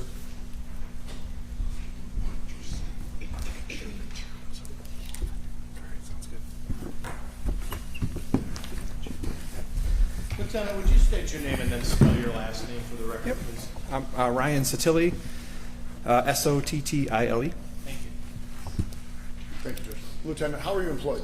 I work for the Monroe County Sheriff's Office. How long have you been in that role? 20 years. Any prior law enforcement experience? No. And do you hold all of the trainings, education, certifications necessary to be a peace officer in the state of Michigan? Yes, I do. And were those up to date on April 20th of 2024? Yes, they were. Were you working on April 20th of 2024? No, I was not. You were off duty on that day? Yes. Were you called in? Yes, I was. Why were you called in? I got a call because I operate our drone. So I got a call from the sheriff advising me there was an incident and needed the drone on the scene. What does the drone do? It's a small unmanned aerial vehicle. It flies in the air with the remote control. I have a controller and a screen on it. Has a camera, has infrared camera, and a zoom lens camera. So you can take photos with it? Yes, take photos. Does it take video too? It takes videos and photos, yeah. And on April 20th, were you sent to the Swan Boat Club? Yes, I was. Is that to take photos with the drone? Yes. And do you know about what time you would have arrived? I believe I arrived on scene at about just before 5 p.m., about 4:55, I think. A couple hours after the crash? Yes. And the defendant was no longer on scene? No. And on that day, did you deploy the drone and take photos of the Swan Boat Club and surrounding areas? Yes, I did. How does, just briefly if you can, how does that work? Take the drone out of the box. There's some assembly required. Putting the battery in it, putting the blades out, turning it on, turning my remote control on, the controller on. It runs a self jack. It grabs GPS, make sure it knows where it's at before it'll fly, and then push the two levers and it takes off. Do you decide what photos it takes? Does it just snap automatically every second? There's on the controller I can push take videos, take photos. I also can set it up to automatically take photos while it's flying. What did you do on that day? I ended up doing both. I did had it fly a pattern to take a bunch of pictures just as a mosaic if we needed it, and then I manually took different pictures at different positions over the scene. How do you get the photos off of the drone? The camera is mounted on the drone, and there's a micro SD card on the camera. So once the drone comes back to the ground, I pull the micro SD card out, and then I insert it into a computer, and I take the pictures off the card. Did you have an opportunity to review those pictures? Yes, I did. And are they fair and accurate representation of what you saw that day? Yes, they are. All right. Judge, the people are going to move to admit 9A through 9DDD, that is 9DD. 2 or 3 of these were previously admitted, but they are just the aerial drone photos.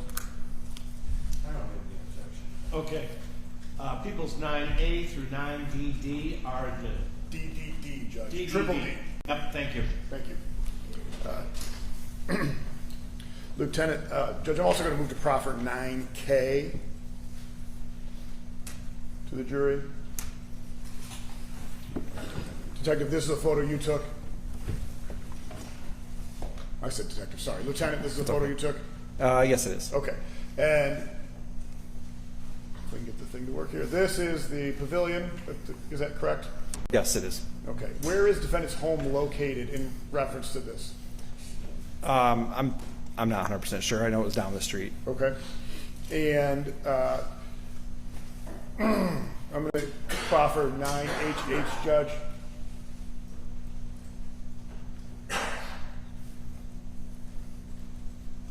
Lieutenant, can you tell me what this is?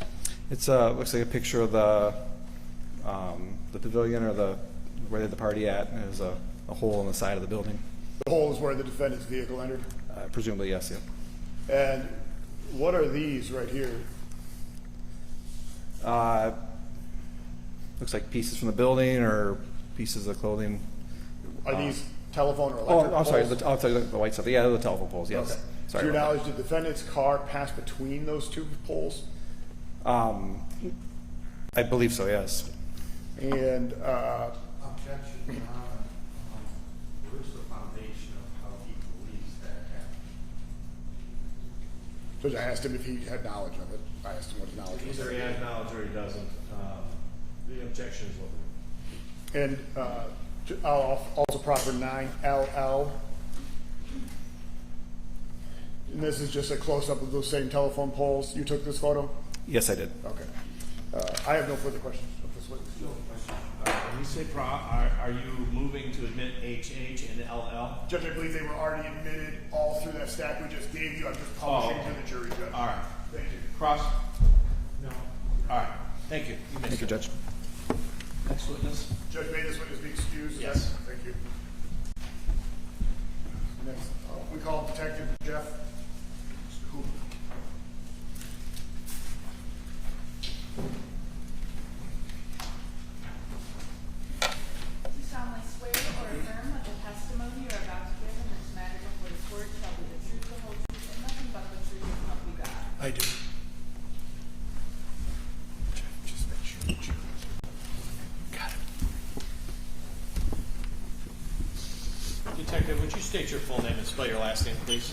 Jeff Hooper, Hooper. I apologize to the court for my voice. It's residual from a issue a couple weeks ago. All right, no problem. Go ahead. Thank you, Judge. Detective, how are you employed? I am currently the sergeant for the Detective Bureau at the Monroe County Sheriff's Office. And what does that mean? What does it mean when you say I'm the sergeant? So I supervise the detectives and the investigations that come through the Sheriff's Office. How long have you been in law enforcement? I've been in law enforcement now for 24 years. Is all of that with Monroe County Sheriff's Office? Yes. And you hold all the training, education, certification necessary to be a certified peace officer in the state of Michigan? I do. And that was all up to date on April 20th of 2024? It was. Were you working on April 20th of 2024? I was not. Were you called in? I was. Okay. And on that date, were you the sergeant? I was. Okay. And how long have you been a detective? I've been doing investigations now for approximately 10 years. About 9 of that as a detective and then 1 year as a supervisor. Were you involved in the investigation at Swan Boat Club on April 20th? I was. And was that in the supervisor role? Yes. How did you become aware of the crash? I received a phone call from Lieutenant Zebek requesting assistance with the investigation. Do you know approximately what time you would have arrived? I arrived approximately about an hour and a half after the initial crash, I believe. About 4:30 then approximately? Yeah, 4:30, 4:45. Was the defendant still on scene when you got there? No. What did you observe when you arrived at the Swan Boat Club? Just chaos. There's a lot of investigators there. Starting to do the investigation, different aspects of the investigation, whether taking pictures or doing, various things. And did you at some point enter the Swan Boat Club? I did. And how did you enter it? So I entered through a little breezeway that was kind of to the left of where the car had entered the building. At some point, did you enter the main building? Yes. And why did you enter the main building? We had learned that there is video surveillance, and I was meeting with somebody to get that video surveillance. Somebody from the boat club gave you access to their surveillance? Yes. Were you involved in executing a search warrant of defendant's home? Yes. And do you recall when that was executed? Monday, so I believe that would have been the 22nd, I believe. April 22nd of 2024? Yes. 2 days after the crash? Yes.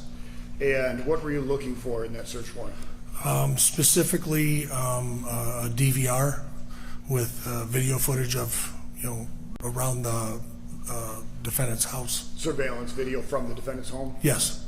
And did you locate any cameras during the execution of that warrant? We did. And how many did you locate? 4. Do you recall where they were? Yes. Where were they? There was one on a barn that was across the street from the main residence. There was one on a garage on the same side of the road as the residence, kind of facing down, facing the car. Then there was a camera that was facing the door of the main entrance of the residence. And then there was also one in the kitchen in the residence. Did you discover what those cameras were connected to? Yes. Can you describe what that was? So it's a digital video recorder, or DVR, which stores the video footage. Where did you locate that DVR?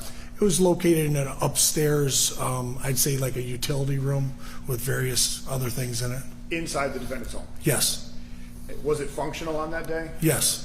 Did it appear to be recorded? Yes. Were you able to determine if it was connected to the cameras that you found? Yes. All right. How did you go about that? So basically, I looked at the video footage that was currently being recorded, and it was my detectives doing searches, their cars in the driveway, and so it was live that way. What was the manner of recording?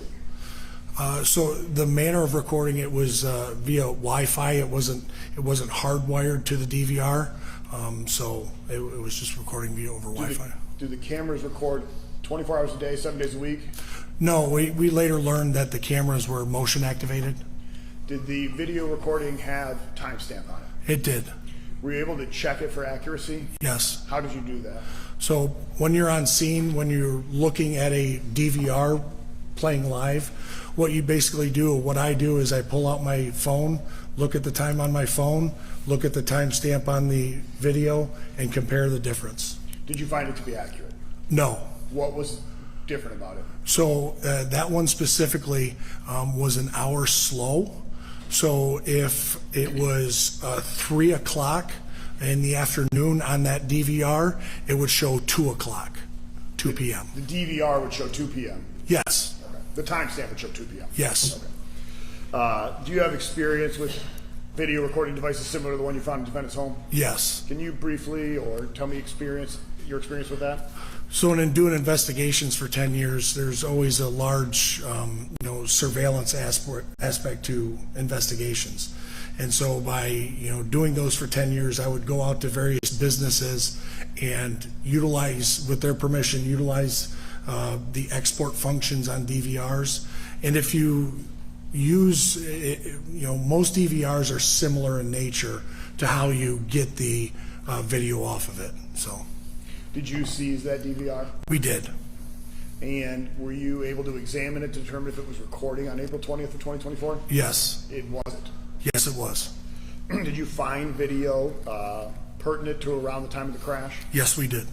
And were you able to extract any copies of those videos? Yes. All right. And you were able to access video? Yes. Okay. Did you review that surveillance video? Yes. And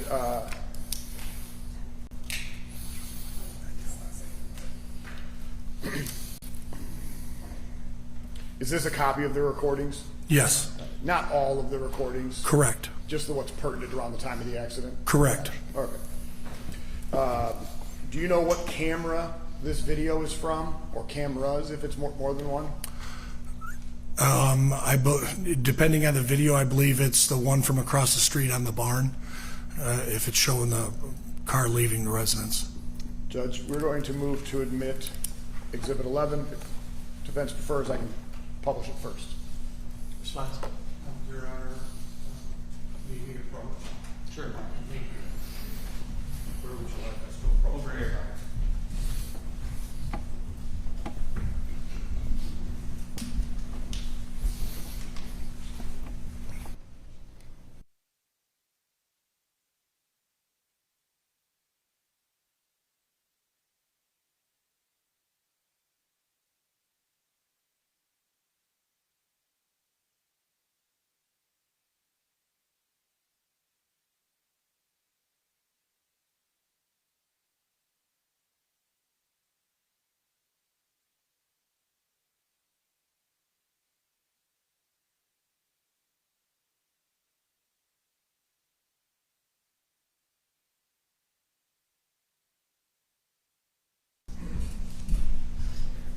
Mr. Mayor, you said Exhibit 11. Yes, Judge. You may go ahead and play it. Okay, thank you. I was just going to say, Your Honor, we had a sidebar on the name, if I may, on the record reflect that I consent and don't object.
Judge, for clarity, I will again move for the people's proposed exhibit 11 to be admitted. Response. No, Judge. People's 11 is admitted. Deputy, what's the timestamp on that video? Detective, sorry. Currently on the screen, it shows 2:01 p.m., I believe, 2:01. And in your reviewing of it, what time do you actually believe that to be? 3:01. Which, does that correspond with the time that she would have crashed into Swan Boat Club? Yes.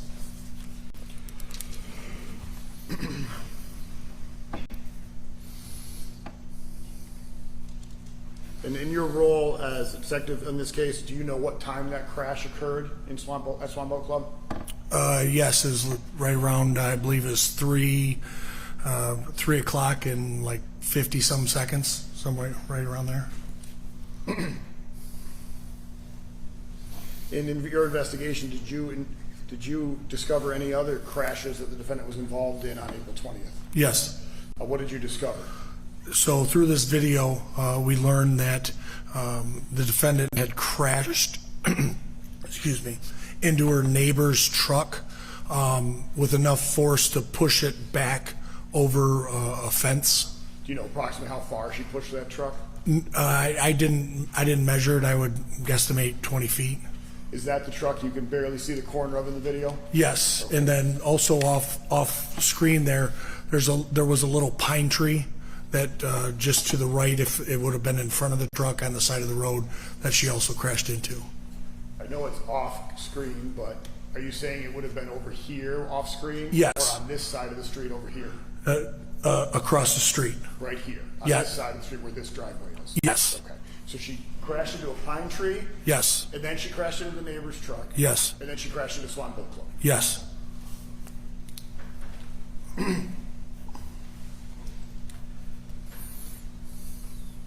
In your investigation, were you able to determine approximately how far defendant's home is from Swan Boat Club? Just by using Google Maps, approximately 550 yards. Or, I'm sorry, 550 feet. 550 feet. 550 feet.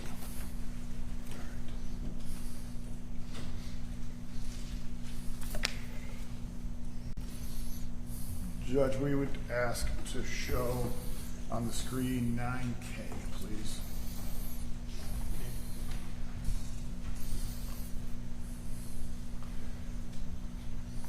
All right. Detective, is defendant's home on this screen? Yes. It is where I'm highlighting? Yes. And what is this across the street? The barn where the camera is located. And so the neighbor drive would have been on this side, on the other side of it, right? Just off the screen? Yes.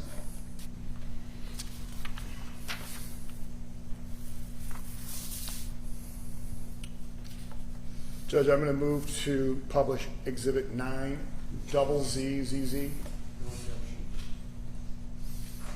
And Detective, do you know what this photo is? Yes. And can you see defendant's home in this photo? Yes. Can you describe to the jury where the defendant's home is located? So it would have been, it's towards the bottom of the photograph. That house right there. This Yes. is her home? Yes. And this is the garage across the street you referred to? Correct. Is this the neighbor's vehicle that she crashed into? Yes, it is. And that's the fence you described? Yes.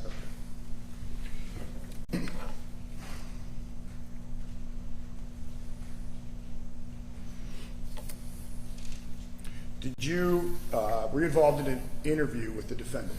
I was. When did that occur? That occurred on the day after the crash, So the that would have 21st. Sunday, April 21st? Yes. Where did you conduct that interview? At the Monroe County Sheriff's Office, Detective And Bureau. who was present during that interview? It was myself and Detective Modelinsky. And was it recorded? It was. Have you reviewed that recording? Yes. Is it accurate representation of the interview? Yes. Has it been edited to your knowledge? No. No. Were portions that are inadmissible taken out for the jury's view? Yes. Okay. Judge, we will move to admit Exhibit 10, but we do not intend to proffer it to the jury at this time. Judge, it is hours long, and You've not seen this? we provided it to defendant months ago. Judge, I don't know, I understand that you provided it, but I don't know if that's the same one that I've seen. I don't mind tonight looking at it, and then in the morning, Your Honor, I can consent or object if it's not the same. I can't just do something blindly, sort of, and I don't mind putting the hours in tonight after the court. Defense has a copy on his desk, Judge. I'll reserve this witness. We can bring it back up tomorrow. All right, we'll do that. Okay. Thank you, Judge. If your representation is, well, go, I'm sorry. Sorry, Judge. Judge, no further questions at this time. Obviously, we're going to hold this witness. Understood. Cross.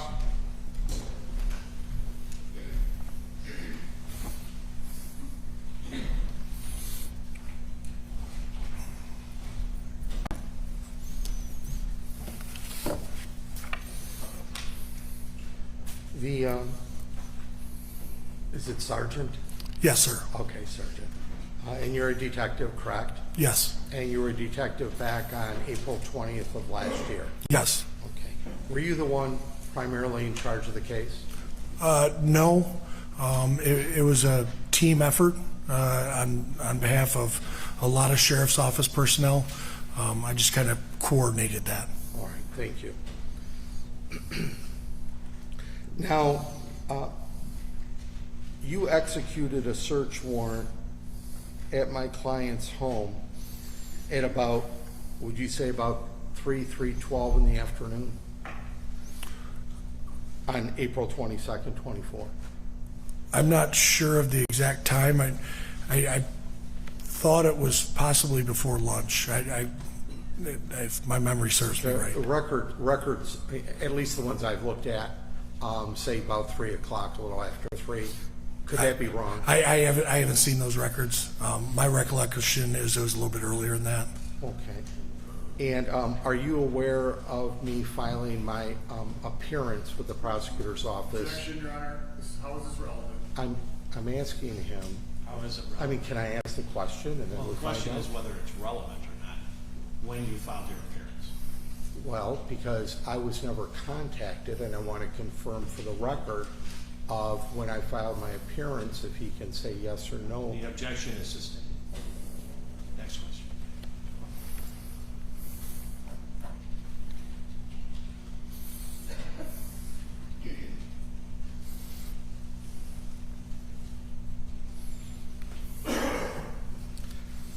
If you don't mind, I asked the prosecutor if you could cue up the second picture that was that you were talking about the tree. I appreciate it. Trust me, I walk over there to point. Sure. I'm going to point. All right, well, you just speak up. I will. Thank you. So you can go back to the one prior to this, please. Talk about this one? Prior to that, or the other one. So, Are you asking for the video or the picture? No, there was a still picture. There was a still picture, and you had said in the upper right-hand corner, or was that the actual video, but it looked like a still picture? okay, hold on just a moment.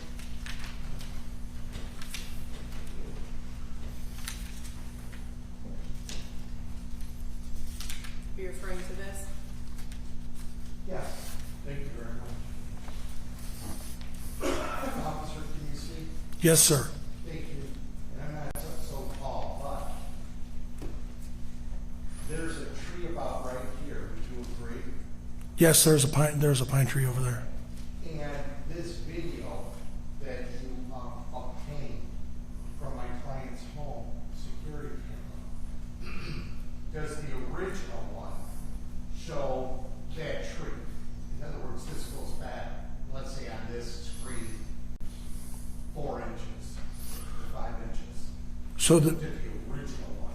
the video that I extracted was given to the prosecutor's office, and that's what yes. Yes, what? That there was a tree? Yeah, there was a tree. Not in the video that I saw, no. Is this a duplicate of the original that you took from my client's home? It's the original, yeah. This is the original? Yes. You didn't make a copy for the prosecutor and that's what's being shown? I extracted the video, put it on some media, and then put it into the evidence locker. You say extracted. What do you mean by that? So when you extract the media, you go through the DVR, say what videos you would like to export, and then you put them on some sort of media, whether that be a flash drive, a thumb drive, a pocket drive, and then that is then placed into the digital evidence locker at the sheriff's office. Did you have somebody that was trained in IT, or did you handle this yourself? I did it myself. All right, I don't have any other questions. Redirect.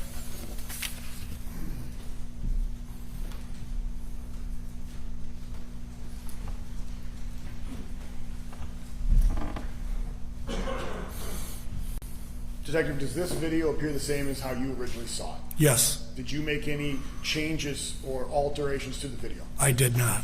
No further questions, Judge. Any follow-up? No, Your Honor. All right. You may skip. Thank you. Next witness. Judge, we're going to call Deputy Burkhart. I think he's short enough to finish before lunch. Okay.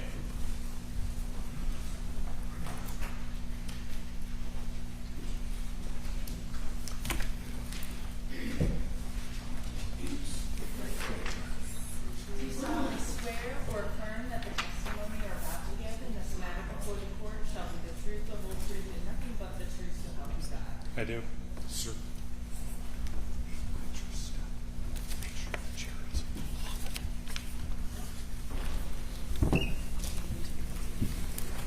Deputy, if you would state your name and then spell your last name for us, please. Deputy Nicholas Burkhart, Burkhart. Thank you. Thank you, Judge. Deputy, what do you do for a living? I'm currently employed by the Monroe County Sheriff's Office. How long have you held that position? I was hired in April of 2006. Okay. Do you have all the training, certifications, and education necessary to be a peace officer in the state of Michigan? I do. Those are up to date today? Yes, sir. And they were up to date on April 20th of last year? They were. What's your assignment within the Sheriff's Department, Deputy? I'm currently assigned to our department's civil division. At the time of this incident, I was assigned to our department's traffic services division. Could you explain to the folks on the jury what traffic services does? The traffic services division is a unit of the sheriff's office that responds to traffic crashes that involve critical injuries or fatalities. So for lack of a better term, you folks do accident reconstruction and crash investigations. That is correct. Were you working on April 20th of last year? I was. And were you dispatched to a scene that brought you here to testify today? I was. At the time of this incident, when it occurred, I was handling a separate injury traffic crash in Monroe Township, and I responded to this incident after that one was completed. Okay. What did you do where did you respond? So I responded to the Swan Boat Club, and then upon my arrival, I began taking preliminary photographs of the scene, and I also was assisting other deputies on the scene. Was your primary assignment in the role to which you were assigned, traffic services investigation? Yes, it was. And to that end, you took photos of the scene? I did. Did you also oversee the extrication of the vehicle from the building? Yes, I was present when the vehicle was removed from the building, and then I followed the vehicle after it was taken from the building to an inside storage location at Jim's Towing. Okay. You answered my next question. It was towed by Jim's Towing? Correct. And stored there at their tow yard? Yes, it was stored in an inside locked facility. So you took your photos of the scene before the vehicle was removed? Correct. I took initial scene photographs prior to the vehicle being removed, yes. Okay. And then did you take any photos back at Jim's Towing? I did. On the 22nd of April, I returned and took additional photographs. Okay.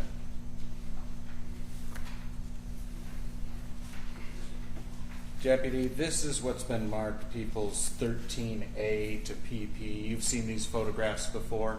Yes, sir, I have. And these are a fair and accurate representation of what you saw of the scene and of the vehicle back at the tow yard? Yes, sir.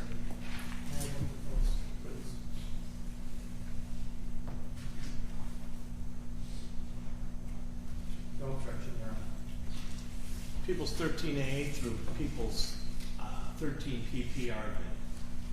Thank you, Joe.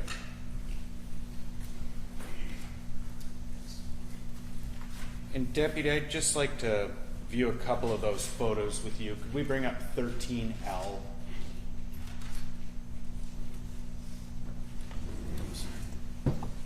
Deputy, what does this depict? This depicts an overall frontal view of the vehicle that was involved in this incident while it was in the inside storage facility at Jim's Towing. Okay. If we could see M, please.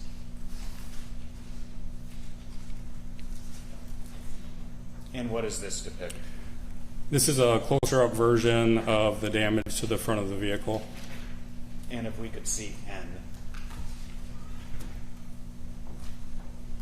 What does this depict? Again, this is another picture of the front end damage, just kind of focusing on the right side of the vehicle.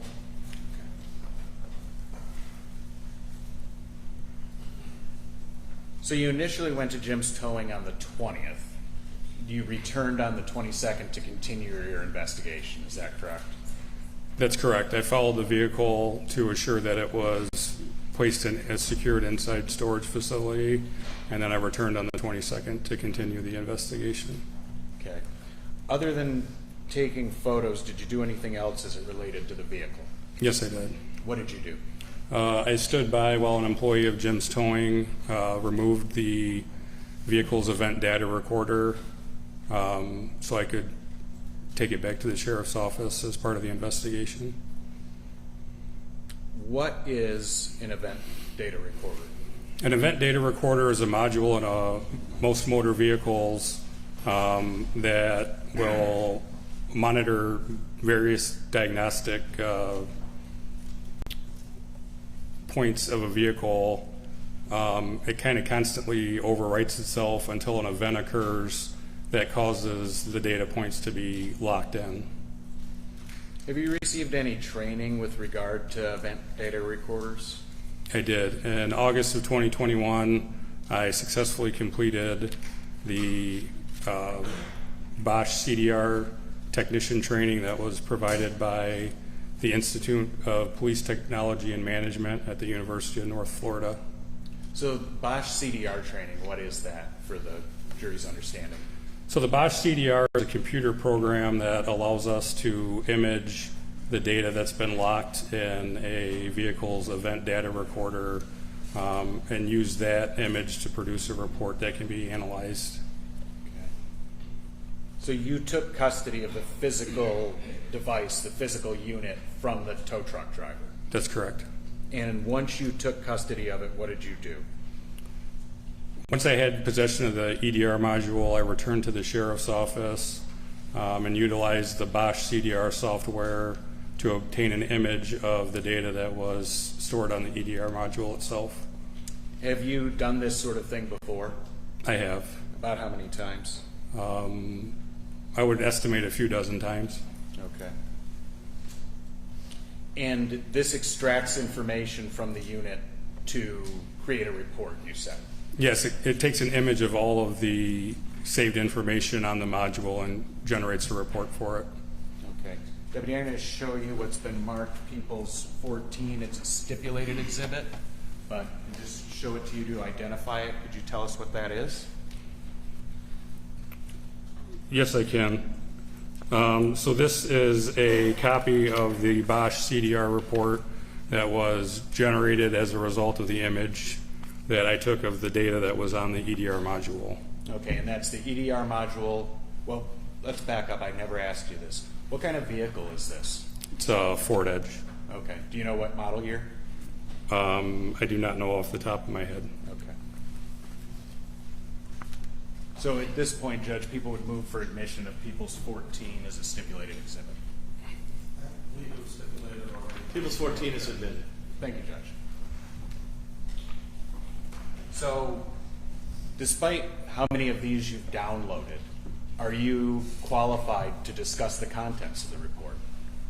I am not. Why not?